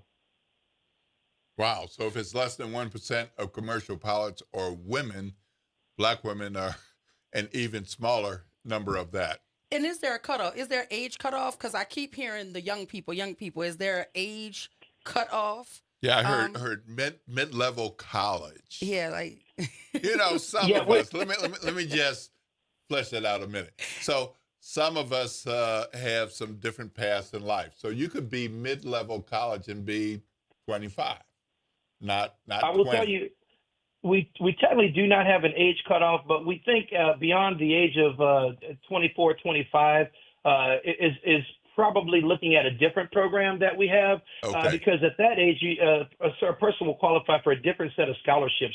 What we're trying to do is to target those who have limited income abilities because they are in school. They do have, a certain amount of financial responsibilities, and our program just seeks to try to assist them as they achieve their hopefully aviation training goals. No, I just wanted to know if folk like me absolutely could fit in somewhere. That was my roundabout way of asking that. Listen, can we come out and learn a little something? Yes. Let me tell you. Look, if you want to learn how to fly, we'll teach you. We may not be able to pay for it, but we will teach you. Now, Mr. Butler, let me tell you something. Don't tell me that you're going to teach me something because I'm looking for it. I will show up ready to learn now because I really do. I'm really interested. It's intriguing. I would not say it if we weren't committed to doing it. So, yes. And I also want to congratulate you guys because we do know that the Air Force reinstated the course for the Tuskegee Airmen. They pulled it at one point from the Air Force, like the videos and stuff. So I saw the article where they reinstated the course because, I mean, come on now. It should be there. It's a part of history, and it's a part of history that is integral to understanding who we were as a people, and who, and where that hold the tenacity in us, and that never give up attitude comes from. I don't think they should have ever made the decision to try to take it down, but we know the times we're living in. But I'm grateful that it's back where it belongs, and I'm grateful that this organization exists to continue to tell the story of the Tuskegee Airmen and continue to put that education out there for our young people, because a lot of the times they don't know because we don't teach it to them. They don't know because they don't have the access to the information. Dr. Wyatt, you're absolutely correct. We are facing a challenge right now where our history is being challenged for the most absurd reasons. We all know that the Tuskegee Airmen are heroes. They were able to rise above racism, above doubt, and performed in an excellent manner during World War II. And many of our young people are not even aware of this story. And you're right. That's the reason our organization exists. First and foremost, primarily to preserve the legacy of the Tuskegee Airmen. So whenever that legacy is under attack, you're going to find us attentive and aggressive in defending that legacy. And yes, and I want to send a shout out to the United States Air Force, because as soon as we raised our concerns, they did rise to the occasion, and they did agree with us, and they did invite us in to see how they were reinstating those courses to make sure that our younger airmen are educated about not just African American legacy, but American legacy. This is a story that all young Americans, but not if you're in the military, if you're civilian, you need to understand the importance of this history. And that's part of the reason why our organization continues to try to be relevant in the lives of young people with the Flight Academy and many other programs that we're doing. And for those that don't know, just a couple of other pieces I wanted to share. We do have a chapter in New Orleans. If you are interested in joining the Tuskegee Airmen, please go to our website, TuskegeeAirmen.org. You can navigate yourself to our membership, get in contact with us, join the chapter in New Orleans. And one last thing I want to plug is that we have voted to bring our annual convention and business meeting to New Orleans this year. The dates are going to be August the 19th through the 23rd. We're going to be partnering with the World War II Museum in New Orleans and the Higgins Hotel nearby to host our annual convention and business meeting. And we are working hard to make sure all of our living Tuskegee Airmen, they're getting elderly now, but those who are able to travel will be there at the convention. So if you never had a chance to meet an original Tuskegee Airman, this is your chance to do it, participate, and definitely want all of our young people to apply to our Flight Academy in New Orleans if you're interested. We have the application deadline. It's going to be May 19th. We're going to make those scholarship announcements on May 29th. We have a separate website for that, nolaredtails.org, for the application and to find more information on the program. I know I said a mouthful, but I just want to get all that out there.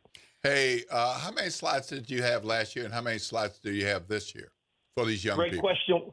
We had 10 slots last year, but we unfortunately, due to weather and some other administrative issues, we weren't able to finish the program. So this year, we're opening it up to 20 slots. We're going to try to expand.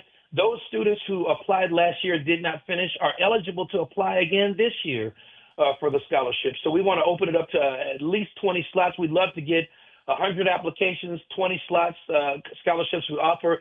Even if the students don't get a scholarship, we will work with them to achieve their some financing opportunities so they can still participate in the program. So we're excited about it.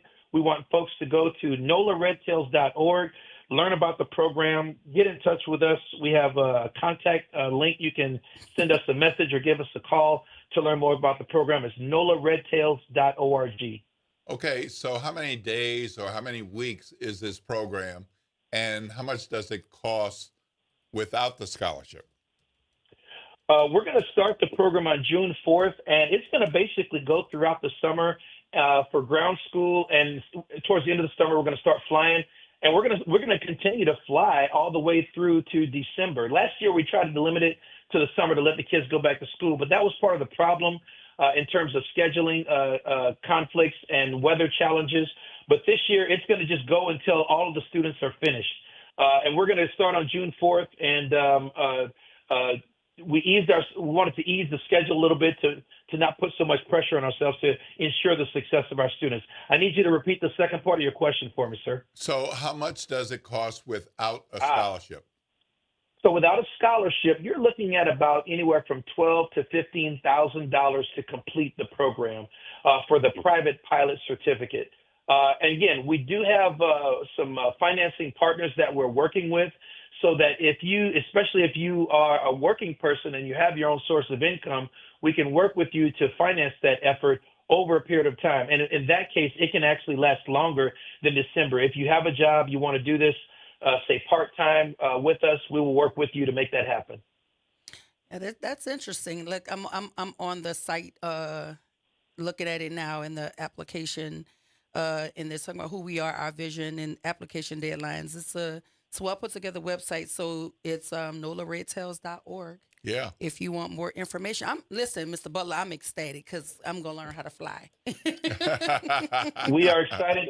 That's the reason we want to make sure that people understand this is a wonderful, wonderful career path. Aviation can be very lucrative. It's on the leading edge of STEM.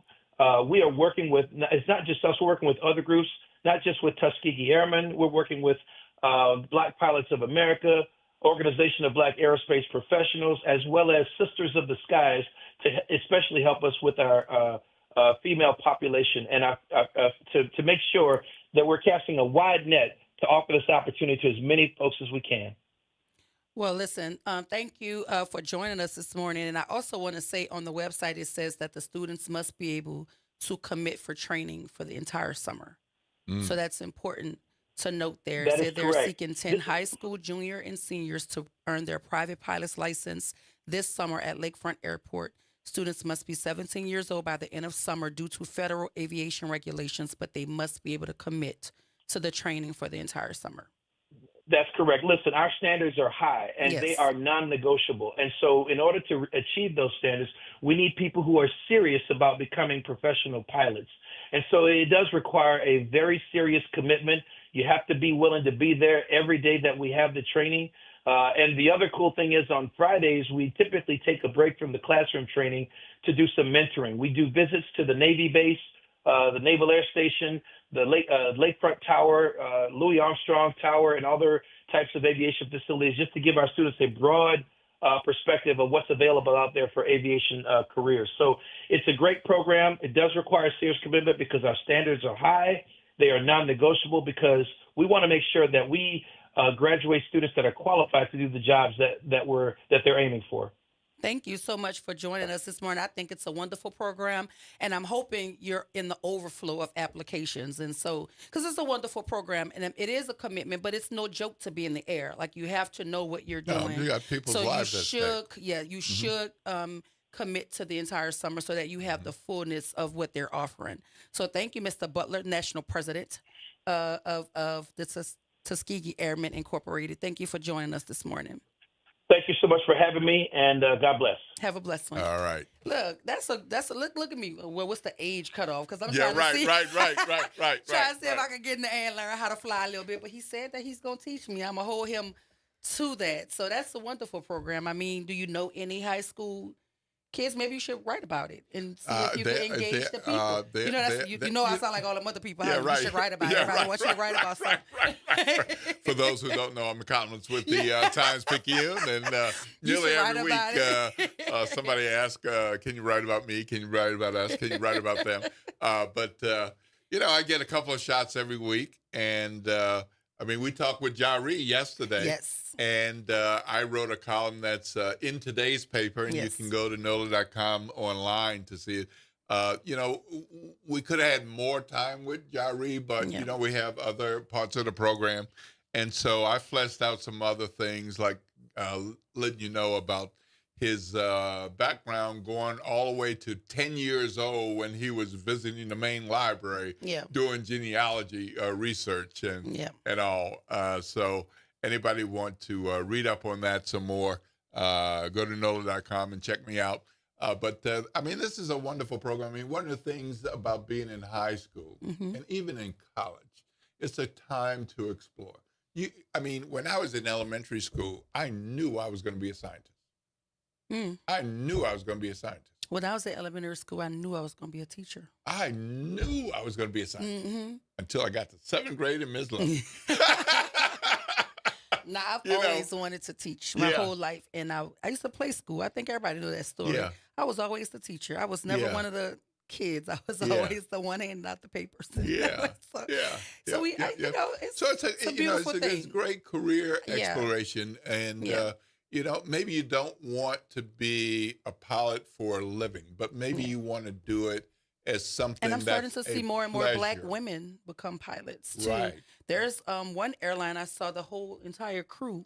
They were all women. The pilot, the co-pilot. Ooh, that's worth a all picture. Of the that's worth a picture. Listen, Black women too. Let's go there. But we have about 2 minutes, and I think that's all I want to give to this statement I'm about to make. But WWL did a show, the New Norman show, I think it's called. And he was talking about the sanitation contract. Oh. And he clearly supports J.P. Morrell's stance in it, right? And there's no, listen, what we do here at WBOK is to support the side of the people and what is right for the people, which is why we had JP on, because we don't want anybody to feel like they can't come here and give their perspective as to what is going on in city government. We welcome all folk. Like, I'm looking forward to talking to Helena Moreno. She's in the middle of running for mayor, but we'll get the opportunity to talk to her, talk to Oliver, talk to Arthur, all of the folk who are running for office. We're going to talk to them. But his perspective was this. He kept putting the emphasis on black, and you know, and yes, we are a black radio show, and we're our owners are black and all of that. But we've had people from all different walks of life on air. We don't shy away from. The governor has been on the airwaves of WBOK. Shane Guidry has been on the airwaves of WBOK. Newell Norman has been on the airwaves of WBOK. So we're not going to sit here and act as if your program doesn't lean a certain way, right? So if you want to say we're leaning toward being black, because we are black. We are black. We wake up black. We go to sleep black. Yep. We were born black. We're going to die black. Our perspective is black, yes. Don't act like your perspective doesn't lean a certain way. Right. So for me, I don't have any problem with you taking your shots at Troy Henry in terms of what he's doing in the space of contract space. But when you attach him to WBOK and you act as if, you know, we're leaning a certain way because he's one of the owners, we gave Mr. Henry an opportunity to have the mic just like we gave JP the opportunity to have the mic. And Freddie King to have the mic. And guess what, Newell? You could come have the mic here too, because we don't duck no smoke. I'll come to your show too and have a conversation, because what we need to understand is this is about what is best for people. If he earned the contract, because let's be very clear here, he didn't write the contract himself, because he was talking about all of these concessions that were made for the black guy that weren't made for other people. Well, Mr. Henry addressed those things, and what we were told that this whole 50% bond thing is not anything that's new or just exclusive to him. It's happened in other spaces and places before. But what I will say is, if the bidding was opened and somebody bid on it and they were awarded the contract, you know, you might not like every line of the contract, and that's between the people who are developing the contract and the people who have to sign it. But let's not act as if there's not real politics at play here that's making this thing nastier than it has to be. And that's for everybody involved. There's real politics at play here. So when you talk about the putting the emphasis on black, then yes, we gonna walk in the fullness of being black over here. That's fine. But our blackness does not negate the fact that we have real conversations and we have equitable conversations here. And anybody that's willing to come and share their perspective, they're always welcome. Because what your perspective is going to be met with when you come here are some very big opinions from the host here. But I am absolutely equitable in my questioning, because I don't like the word fair. You know what I mean? And so let's just be equitable in our telling of the stories.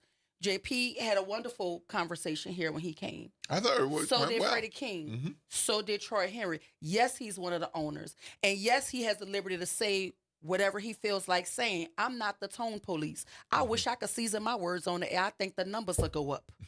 But then we're going to get fined. And then it's going to make, it's going to offset the numbers going up. But let's just be clear here. We got to go to break. But when we come back, we're going to hear more from Miss Dillon. Right here, WBOK 1230 AM, what New Orleans is talking about. All day long. I said I was going to...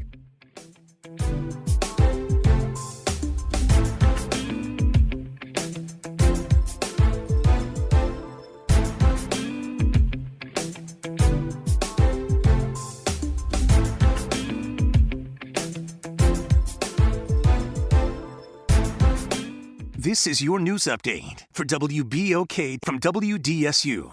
For all your news and weather, watch WDSU News, New Orleans' leader in live, local, late-breaking news. Today at noon and 4 p.m. The mugginess is officially back. A much warmer start today with afternoon highs in the mid to upper 80s, feeling like the low 90s. We're also staying rain-free and staying that way here on out. Tonight is muggy with partly cloudy skies, lows in the 60s and the 70s. Thursday is the day most of us will hit 90. We stay into the 90s here on out. From the WDSU First Warning Weather Center, I'm Raven Richard. Are you passionate about community safety and police accountability? Tune in to The Monitor's Mic, where we talk about oversight, policing, and you. Hosted by the Office of Independent Police Monitor, we're here to shine a light on policing issues that matter. From real-time policing updates to in-depth interviews. Get the facts and stay informed. We're breaking down complex issues, highlighting community voices, and holding people behind the badge accountable. Join us for an informative hour every Friday at noon on WBOK. Your city, your police, your show. The Monitor's Mic. Hello, I'm Gary Clark. Please tune in to Dr. Clark 101, The Living Classroom, which is broadcasted weekly every Wednesday at 12:30 p.m. on WBOK 12:30 a.m. on your dial. And as always, it's been a pleasure. Hey, New Orleans, look for important changes to your natural gas service. This summer, Delta Utilities takes over for Entergy Gas with a Louisiana-born, Louisiana-based approach to safe, clean, reliable natural gas. No interruptions or rate changes due to the transition, just dependable service and modernized technology to keep you running smoothly. Get to know us at deltautilities.com and stay tuned for more later this summer. Delta Utilities, focused on natural gas, committed to New Orleans. Welcome to Liberty Bank and Trust, where your financial journey transforms communities. Since 1972, our customized banking solutions power your dreams and fuel your community growth. Every dollar you invest with us circles back to empower more people, ensuring opportunities for generations. Join us at Liberty Bank. Together, we empower possibility. Visit libertybank.net to start banking with purpose. Liberty Bank, there's freedom here. Why'd I go to the doctor? One day at the firehouse, I was so lightheaded I could barely stand. Even my crew noticed. Getting checked out was the right call. Turns out I have atrial fibrillation, which increases the risk of stroke about 5 times. Symptoms like irregular heartbeat, heart racing, chest pain, shortness of breath, fatigue, or lightheadedness can come and go. But if it's AFib, the risk of stroke remains. If you have symptoms, contact a doctor. I'm so glad I did. Visit NoTimeToWait.com. Sponsored by Bristol-Myers Squibb and Fire. Hey, everybody. It's Kimber White Dupree. And it's Graylin Bryant Banks from the front porch. We're coming up next. Good morning, Wake Up. The Good Morning Show. Good morning. On WBOK.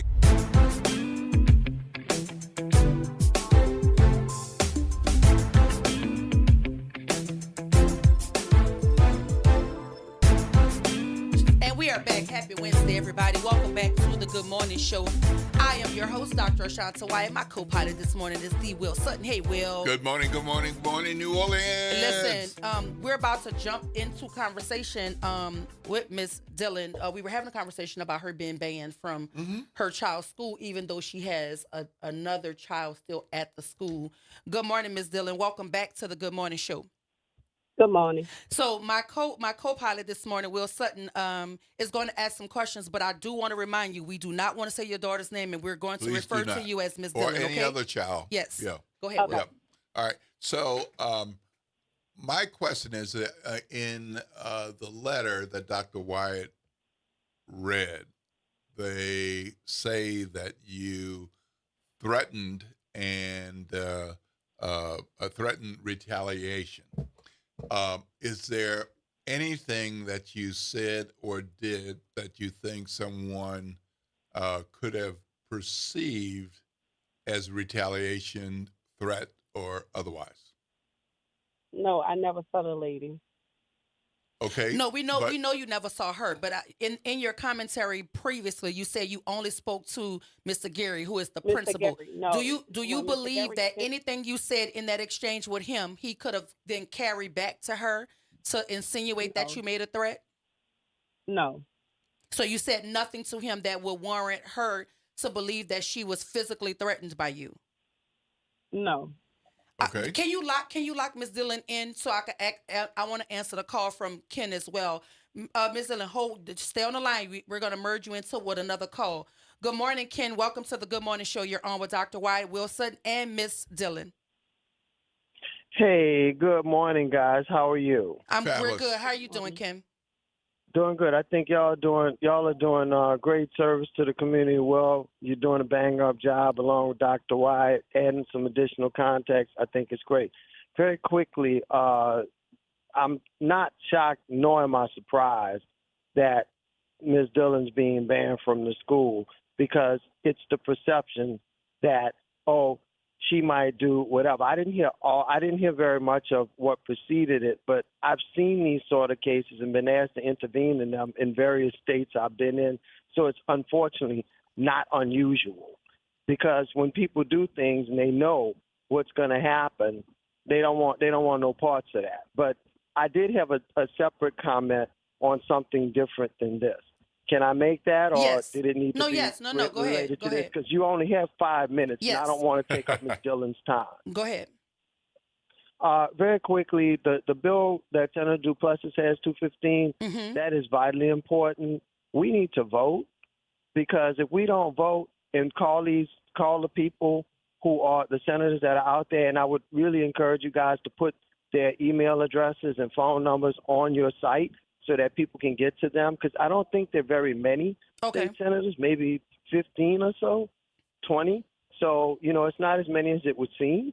And so that's vitally important. But that being said, and why they don't want this bill, why a lot of people don't, because there are folks in jail.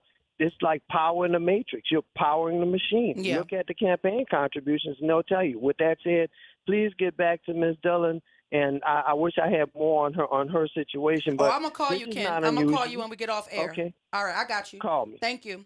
Thank you. Ms. Dillon, Mr. Ken Jones is also an attorney, so we want to, have a legal brain in the conversation as well. So I want to be very, very clear here. The only person that you spoke to in terms of representation from the school is the principal, correct? Yeah.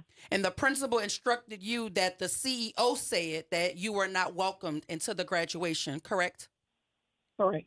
And I also just got word that now your husband can't even go into the school. So on top of the letter being addressed to the daughter, whose name we're not mentioning, and the mom, that was the only two people on the legal document that was sent to her. Now I've gotten word that the father is also being precluded from going on to the campuses, and his name was not a part of the original letter. When did that happen? I got this message at after 8:00 this morning. So I just recently got it a few minutes ago. I'm just reading it now. So, Ms. Dillon, can you tell us when your husband was notified that he is also no longer allowed on campus? A few minutes ago. A few minutes ago. Was that in writing? Did they send another letter? They gave him the letter that they sent me. Oh, they gave him the letter the same letter, because his name is not listed in the letter. But this is what I will say to you, because we have a few minutes. The superintendent of the school's name is Dr. Fatima Fulmore. And you should also reach out to Katrina Griffin. She is your rep for Algiers, that she sits on the school board for Algiers. You need to reach out to both of them, and I will reach out to them in writing. And I would say to them what is going on and ask them to intervene, because it might not be able to help you, but it could absolutely help stop this sort of a cycle. This vitriol against parents when you don't agree with them. She might not have liked something that you said to her, but if you're telling me that you did not threaten her, because if you threaten her, you do understand that I will be talking to you the same way, because you wouldn't be able to come on my campuses threatening my faculty, my staff, and my students and think that I'm going to let you anywhere near them. So there's that. I am not saying that threatening people is okay. But if you're telling me, A, you never saw her, you never spoke to her, and they're writing this letter as a matter of fact, as if you threatened her and somebody heard it, somebody recorded it, there's video of it, that's the way they're talking. But from what you're saying, none of that happened. You spoke to the principal. He informed you that you could not go. You sat there and you waited outside. You didn't know until you got home that you got a letter from an attorney saying that you were banned from all premises. What I would tell you is this. I need you to reach out to Dr. Fatima Fulmore. She's the superintendent of schools, and reach out to your rep for the school board. Even I might not could have helped you put your daughter across the stage, but it's going to be my duty, my personal duty, to make certain that you're not banned from the premises because you have a child still there. And if no threat was made, I don't understand why they're going in the direction they're going with such a final response to you, like closing a door on you. You still have a baby there, so you have every right to participate in his academic endeavors. Every single right. They would have to show me where the threat was, show me some evidence of it. They would have to show that to me. Because you can't just arbitrarily say, oh, she threatened me and we're going to ban her. And not only her, but we're going to ban her husband and her daughter. Like, from a threat that nobody can tell us what was said or how it was said. I'm going to reach out to Mr. Gary myself and ask him how this went down and invite him to the show. And maybe he could talk to us about it. He's the principal of LB Landry. That'd be great. Yeah. So but Ms. Dillon was the person there. Yeah, but I am going to do my best to help you. I'm going to do my best to connect you with the people who could provide the best level of help for you. So I'll call you when I get off air, but I appreciate you joining us this morning. Thank you. All right, have a good one. Listen, it's been quite the show. Quite a show. Quite the show. But what I will say, and I want parents to hear me when I say this, that happens more often than you're aware of.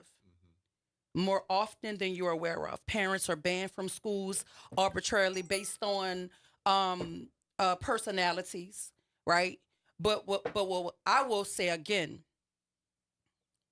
we have to make certain that we exhaust every measure before we take away once in a lifetime privileges that they've had. They've worked all these years to be able to see come to fruition. We have to exhaust all measures before we go to something that final. And again, if she threatened her, then I have no problem holding the parent accountable. But in the letter and in nothing that the parent said on air leads me to believe that there's any evidence of a threat. She never saw Miss Major. She never spoke to her at the graduation. She only talked to the principal, and she said on air where everybody heard it that she never said anything threatening to him that he could have then carried to her. So something about this is not connecting, and we need to find the rest of the story. Yep. Yeah, we'll do that. But listen, I want to give a shout out to all my guests today. The Tuskegee Airmen for joining us, Senator Royce Duplessis for joining us, Ms. Dillon, all of the callers, and to you, the WBOK listening audience. We appreciate you and all of your input. But y'all stay tuned up next for The Front Porch, where Graylin and Kimba. But as far as the Good Morning Show and Dr. Ashanta Wyatt, Mr. Nair Behind the Glass, and D. Will Sutton, we're going to see y'all tomorrow. This is WBOK, 12:30 a.m. what New Orleans is talking about. All day long.